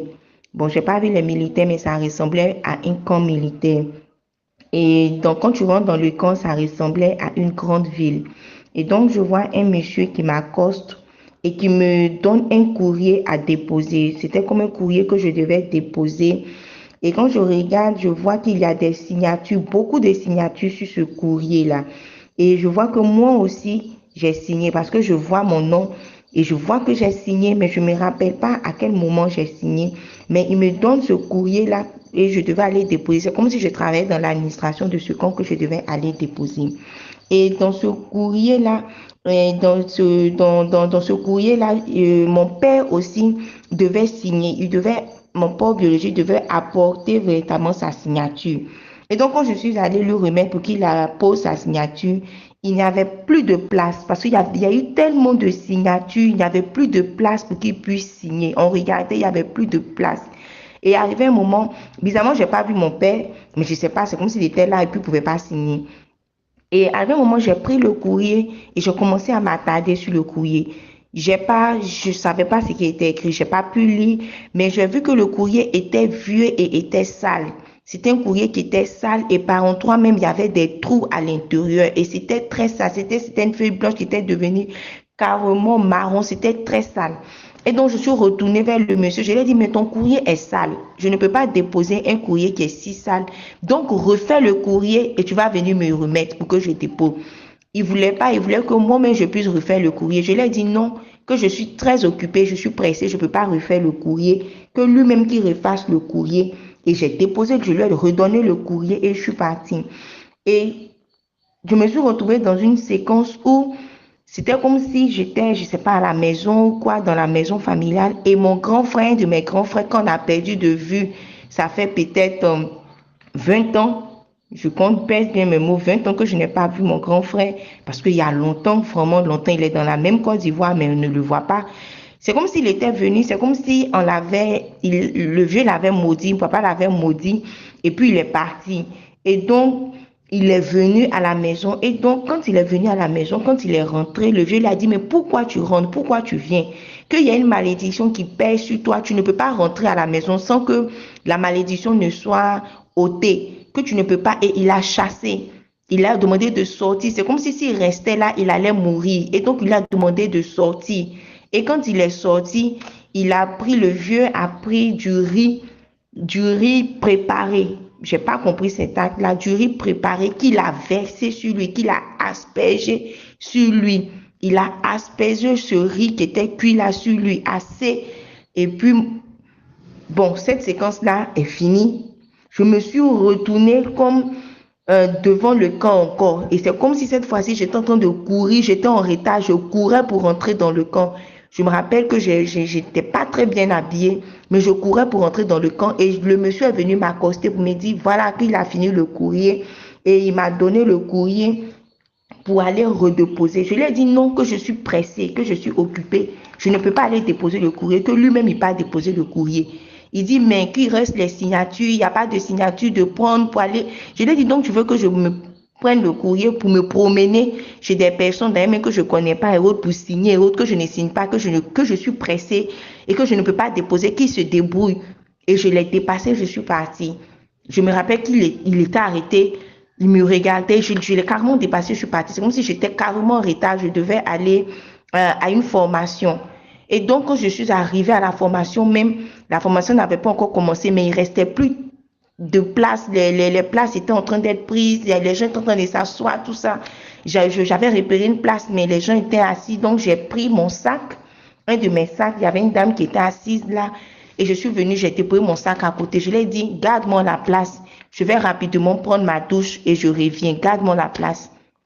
Et je suis allée pour prendre ma douche. Je vais dans la douche. C'était une toute petite douche. Vraiment, la douche était très petite. C'est dit, à peine tu rentres, tu fais, même pour te tourner, tu ne pouvais pas. Mais bizarrement, il y avait 2 hommes à l'intérieur et il y avait un WC. Il y avait 2 hommes à l'intérieur de cette douche. Il y avait un qui était assis sur le WC et il y avait un qui était derrière, qui était comme, je ne sais pas si je dois dire envoûté ou bien, bon, pas envoûté, mais qui avait comme pris de la drogue, qui était un peu agressif, qui était toutes ces choses-là. Et donc, quand je suis rentrée, je devais me laver. Mais ces 2 hommes-là étaient là et je m'apprêtais à me laver. Et quand je m'apprêtais à me laver, l'autre, le monsieur qui était assis, le premier qui était assis, et celui qui était derrière faisait tout pour qu'il sorte. Il a commencé à l'agresser, il a commencé à être un peu violent envers lui. Et lui, il a commencé à dire, si je sors, il va lui faire du mal, que je ne peux pas sortir. Il veut lui faire du mal, je ne sors pas. Et il y avait comme des gens qui étaient dehors. La porte était fermée, mais comme des gens qui étaient dehors qui lui disaient, il faut sortir, il faut les laisser, il faut sortir. Il dit, non, je ne sors pas. Si je sors, il va lui faire du mal. Si je sors, il va lui faire du mal. Et l'autre qui était dans la douche aussi était en train de le violenter. À telle sorte que finalement, il a ouvert la porte et il est sorti. Et quand il est sorti, je me suis retrouvée seule avec lui, mais je ne sais pas par quel coup. Je lui ai dit aussi, sors. Toi aussi, tu ne vas pas rester ici. Sors. Je ne sais pas qu'est-ce qui s'est passé. En tout cas, je l'ai mis dehors carrément aussi et j'ai fermé la porte. Et je me retrouve, plusieurs séquences ce songe-là, et je me retrouve dans un bus. C'est comme si on a fini la formation et on est monté dans un bus. Et quand on a pris le bus, c'était pas un bus, un joli car, un très beau car, et il y avait des femmes à l'intérieur de ce car, beaucoup de femmes, et j'étais assise à côté d'une dame. Et la dame, je regarde, la dame était comme la responsable de Prosuma. Prosuma en Côte d'Ivoire, c'est c'est une entreprise qui est dans la grande distribution. Pratiquement 90% des supermarchés, des hypermarchés en Côte d'Ivoire, c'est eux qui s'occupent de la distribution de ces produits-là, que ce soit les produits vivriers, les produits de première nécessité, c'est eux qui livrent à tous ces produits. Donc, quand ces personnes apprennent tes produits, quand ils commandent tes produits, que tu as reçu avant un marché là-bas, en tout cas, vraiment, tu es quand même à l'aise. Seulement, il ne faudrait pas qu'il y ait des ruptures, ces genres de choses. Donc, j'étais assise comme à côté d'une des responsables, de la responsable même. Et elle avait des badges prosuma de fidélisation de fournisseurs qu'elle distribuait aux gens dans le cas. Donc, elle leur donnait ces cartes-là. Et je ne sais pas qui était à côté de moi, parce que je n'ai pas vu la personne, mais une voix qui me dit, mais présente-lui ton projet, parle de ton projet, parle-lui en train de distribuer des choses aux gens, il faut lui parler. Et donc, j'ai pris la parole et j'ai commencé à lui présenter mon projet, j'ai commencé à lui présenter mes activités et elle était très contente. Elle a même passé une commande sur place. Et c'est comme si je suis descendue du car avec elle, on s'était assis dans une cafétéria qu'on était en train d'échanger. Et je lui ai présenté mon projet. Elle était vraiment très contente. Elle a même passé des commandes et je lui ai dit véritablement ce qui est vrai dans le physique, que la production est en cours. On n'a pas encore de produits sous la main. Mais dès qu'on aura des produits, on va vous livrer. Car actuellement, on a livré des produits, on n'a plus de produits. Tout ça. Et donc, elle était toute triste. Elle dit, mais pourquoi? Faudrait que vous ayez des produits. Nous, on veut travailler avec vous. Voilà, tout ça, qu'elle veut des produits. Donc, j'étais en train de négocier un marché avec elle, échanger avec elle. Et puis, bon, mon téléphone a sonné à 3 heures et quelques, puis je me suis réveillée. Voilà, donc c'est le songe que j'ai fait. Bon, je ne sais pas si vous pourrez vraiment m'aider pour éclaircir, vraiment pour ma compréhension. Merci beaucoup. Ça, c'était la sœur Arlette de la Côte d'Ivoire. Bon, ça, Arlette s'est dit, hein? Oui. Et parce que son rêve commence, l'endroit semble être une prison. Donc, au départ, c'était une prison, mais après, elle s'est vue pouvoir exercer les opportunités. Donc, ça montre, pour ne pas les traduire en totalité, faute de temps, mais ça montre qu'elle était au départ dans une prison financière. Mhm. Les papiers, le courrier qu'on lui avait envoyé, elle allait donner et se voyait signer. Bon, Mhm. elle avait vu sa signature, mais elle ne se rappelle pas à quel moment elle avait signé.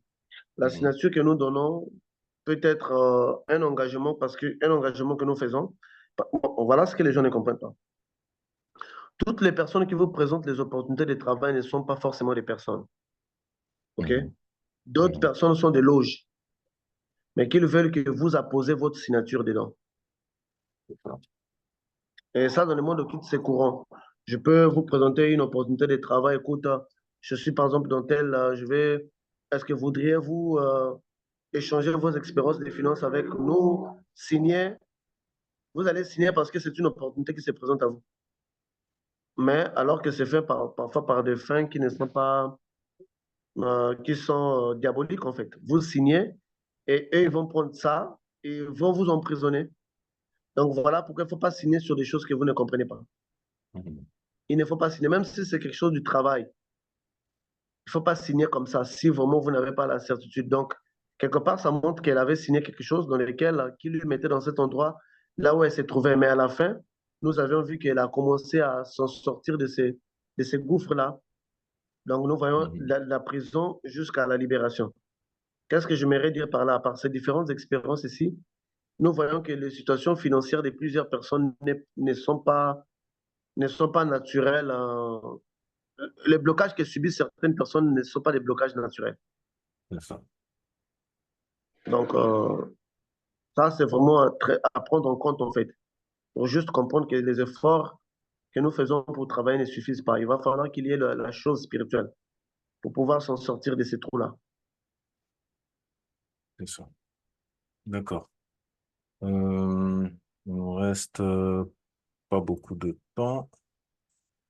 Est-ce que on n'aura pas assez pour prendre... Professeur, donc, le mot de la fin, parce que on n'aura pas...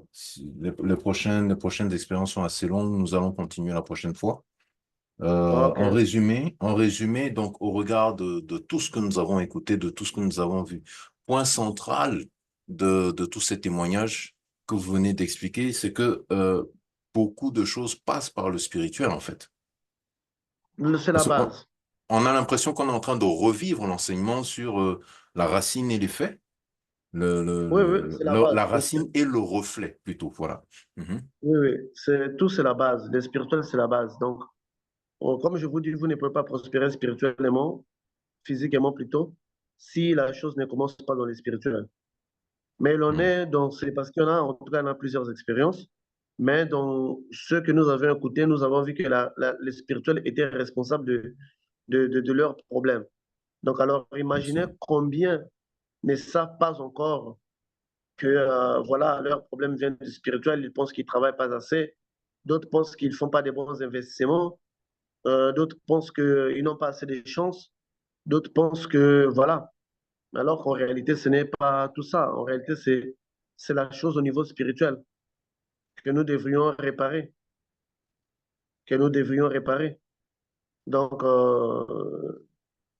c'est très important. Et qu'est-ce que nous pourrons faire cette semaine? Parce que là, quels sont les exercices que nous avons fait la semaine passée? C'était de prendre la terre. C'était la main gauche pour la richesse, 5 fois, la main droite pour la vigueur, 6 fois. OK, la main droite sur la vigueur, la main droite La sur main la gauche vigueur. pour la richesse, Bon, la main gauche pour la richesse. oui, bon, justement, une chose que on va demander aux gens d'augmenter. Vous voyez, je pense que vous avez toujours la même terre là, ou bien vous avez Oui, jeté ça. oui, oui, oui, bien sûr, nous l'avons. Ok. Je demanderai aux gens d'additionner une chose dans ça. Donc, s'ils ont des projets, ils peuvent les écrire dans juste un tout petit papier qu'ils vont mettre, qu'ils vont enterrer qu'ils vont mettre dans cette terre-là. Ok. Je ne Tous les sais pas si projets c'est actuels ou le plus important. aux 5 projets seulement. Très bien, Ça, c'est très bien. juste les 5 projets qui vont être énumérés.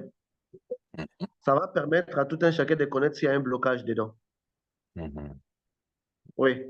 Parce que s'il y a un blocage pendant que vous êtes en train de bénir la terre, ces projets-là ne vont pas trouver leurs racines, en fait.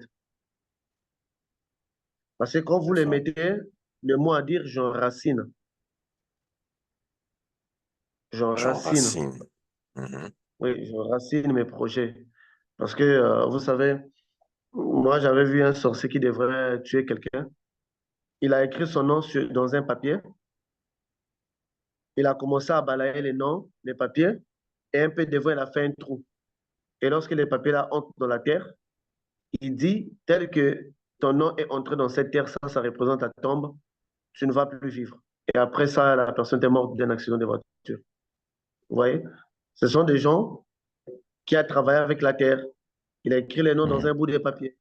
Il a balayé jusqu'à ces petits trucs qu'il avait creusés. Dès que le papier entre, il a enterré. Il a dit que tel que tu es entré là, c'est toi, ta vie. Et cette personne est morte.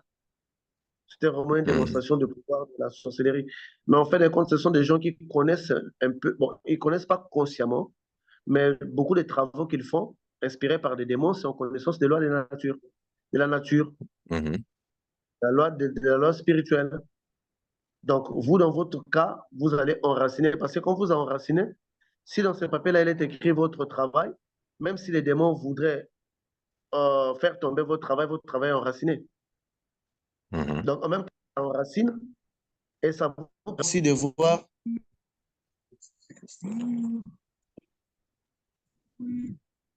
Allô, professeur?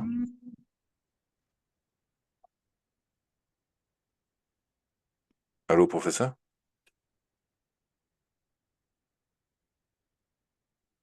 Allô? Oui,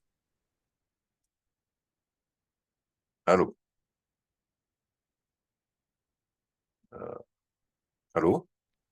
Oui. Oui. Alors, ouais. Donc, je disais ceci, OK? Qu'est-ce que Oui. je disais même? Parce qu'il y a des appels qui rentrent là qui sont Vous disiez que le fait d'enraciner dans cette terre ce projet, si c'est le travail, Hum. ça permet de pouvoir savoir s'il y a un combat, ça permet de le fortifier, c'est ça? Oui, ouais, OK, c'est ça mon idée en fait. Ça vous permet, quand quelque chose n'est pas enraciné, vous allez voir directement de l'opposition sur ça. Mhm. Quand quelque chose est vraiment enraciné, vous allez voir des rêves qui vont aller dans le sens de ces projets-là. Mhm. Ça vous permet au moins aussi de comprendre que ça, c'est combattu. Ça, ce n'est pas Mhm. combattu. Et d'ailleurs, Mhm. même, c'est comme ça que certaines personnes, bon, pas toutes les personnes en fait, font pour savoir sur quel projet investir de ces efforts. Vous Mhm. comprenez? Par exemple, j'ai mis Mhm. 5 projets, voyage, mariage, un tel, un tel, un tel. Mhm. Les projets qui sont enracinés, je vais avoir directement des rêves sur ces projets. Les projets dont je n'aurai pas de rêves, je sais que ce n'est pas enraciné, donc il y a encore un travail à faire. Mhm. Ça, c'est l'avantage numéro un. L'avantage numéro deux, si quelqu'un voudrait faire tomber vos projets, ça ne va pas tomber parce que c'est enraciné. Parce que c'est enraciné, en fait. D'accord. Donc, le mot, c'est j'enracine mes projets. Enracine, ce sont des actions que vous posez. J'enracine mes projets. Ça, c'est pour ceux-là qui voudront le renverser. Euh, et puis, d'autres, qu'est-ce que je disais même? J'enracine mes projets. En même temps, ça va vous permettre de voir la répercussion. Vous savez, quand vous lisez les derniers livres de Ézéchiel, Mhm. Dieu dit à Ézéchiel de prendre un morceau de fer et de le jeter dans l'eau. Tel que Mhm. ces morceaux de fer avaient coulé, la nation qui devrait tenir Israël en captivité aussi devrait se couler comme ça. Mhm. Et ce sont des actions, en fait. Bon, les prophètes vont appeler ça des actions prophétiques, hein. Pour nous, ce ne sont pas Mhm. des actions prophétiques, ce sont des actions spirituelles, tout proprement dit. Amen. Mais un prophète Amen. va les appeler. Donc, j'enracine, mais toujours avec le nom de Jésus. J'enracine mes projets. J'enracine mes projets.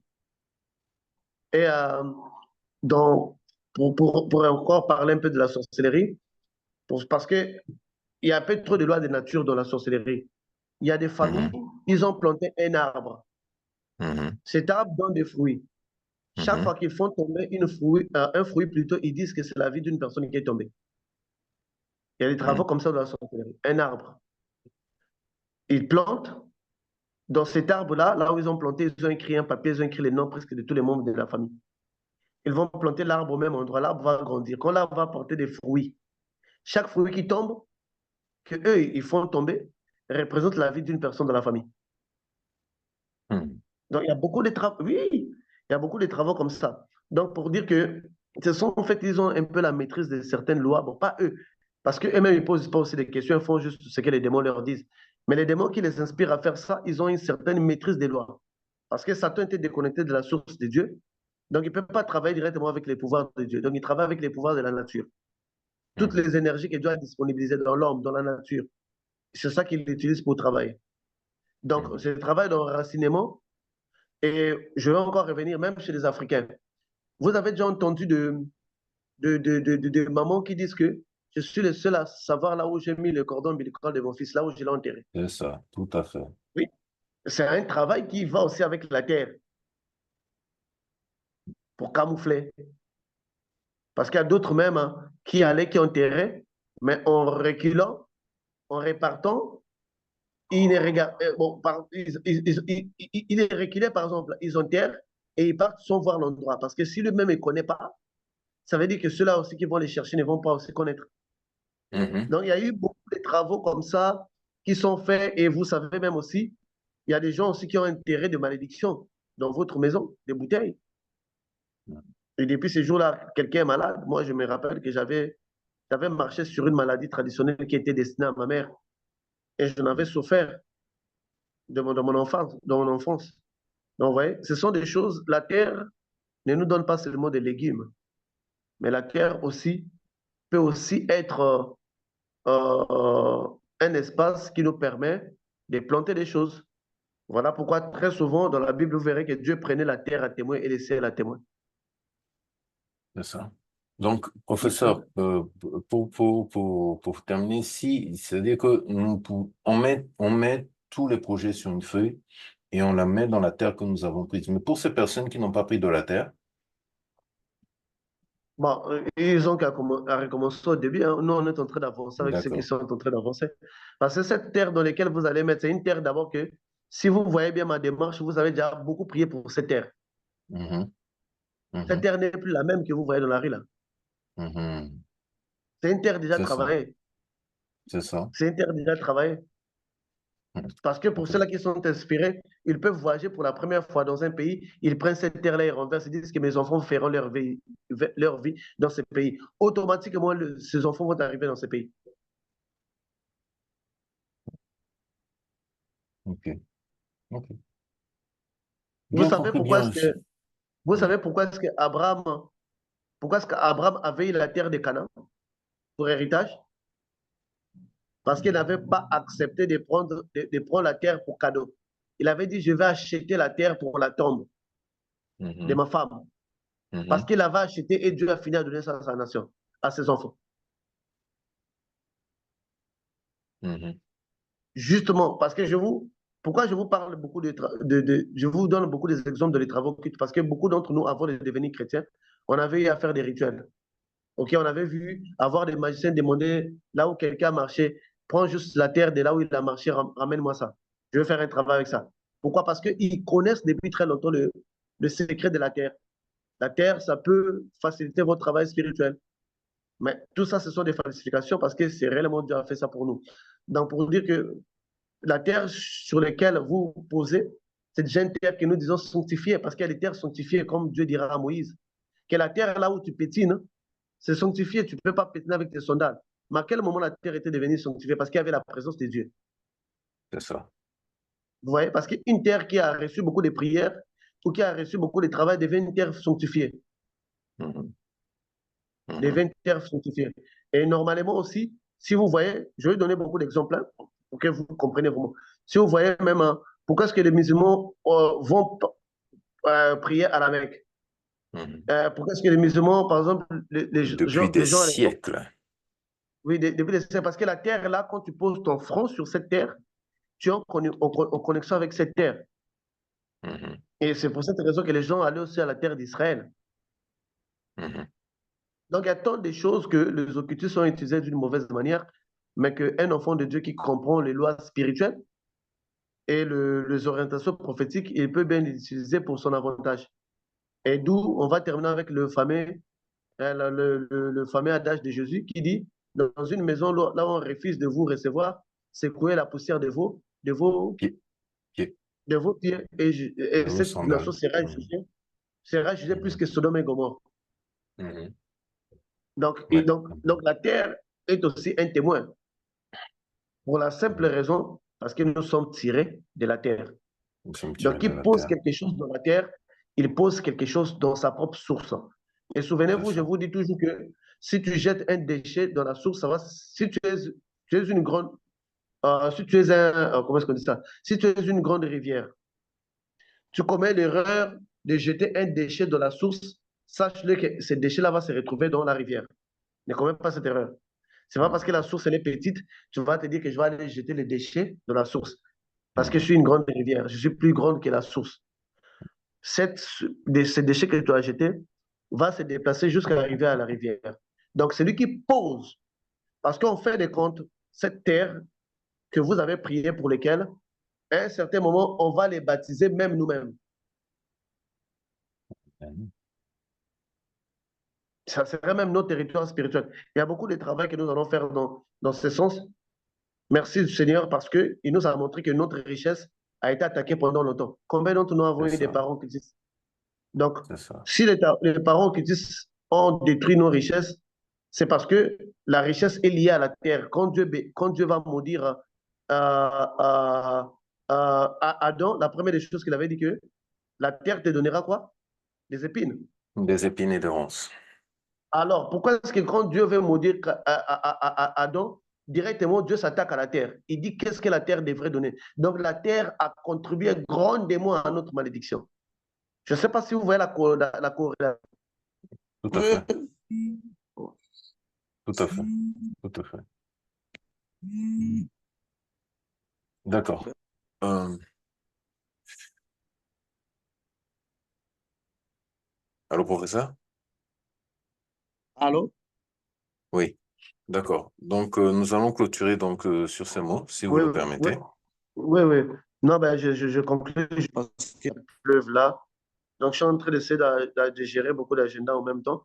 Euh, donc, juste pour dire que on peut rester si on va parler beaucoup de choses qui sont liées à la terre-mère. C'est ce genre de travail-là que nous devons faire. Je ne sais pas si tu peux récapituler rapidement pour que le peuple de Dieu sache que donc, ce que vous êtes en train de faire, vous êtes en train de s'aimer en même temps les projets dans une terre, c'est d'une manière symbolique, et vous êtes en même temps en train d'enraciner. Ça, c'est la deuxième action. Et la troisième action, dans les spirituels, ça vous permet de voir avec précision qu'est-ce qui est bon, qu'est-ce qui n'est pas bon. En tout cas, vos rêves vont être centrés sur les 5 projets que vous aurez mis là. Parce que dès lors, vous avez fait un travail. Donc, si quelqu'un nous attrape maintenant, s'il vous plaît, il doit recommencer au départ là pour qu'il puisse pour qu'on. D'accord. D'accord. Donc, la prière de la main gauche et de la main droite continue. Et à la fin de Non, cette prière, non. non, non. Ici, déjà, on passe à une autre étape. D'accord, super. Oui. D'accord, super, super. Mm. C'est parfait, c'est parfait. Donc, on passe déjà à une autre étape. On va enraciner. J'enracine mes projets, c'est le mot. J'enracine Mais, mes projets. D'accord. Frères et sœurs en Christ, encore une fois, merci de votre présence, de votre fidélité, de votre patience et de toute l'attention que vous accordez à ces trésors que l'Éternel nous donne la grâce d'écouter et la joie de mettre en pratique, parce que si nous ne mettons pas en pratique, à quoi est-ce que cela nous sert-il d'avoir été présent et de continuer à prier, à supplier Dieu de nous écouter, de nous faire miséricorde. Donc, nous sommes arrivés à la fin de la séance de ce soir.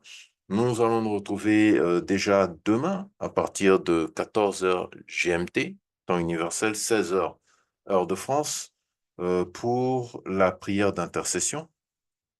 Vous tous qui êtes engagés dans, dans un processus de délivrance et d'assistance spirituelle, vous devez être présent lors de ces séances de prière d'intercession car vous êtes concernés. Vous êtes concernés. Et nous nous retrouverons ensuite le samedi prochain pour une nouvelle réunion sur un autre thème qui, encore une fois, va nous émerveiller. C'est ainsi donc que nous rendons grâce à l'Éternel pour vos vies, que l'Éternel vous bénisse et vous garde au nom de Jésus-Christ de Nazareth. C'était Spiritualité chrétienne. Bye bye.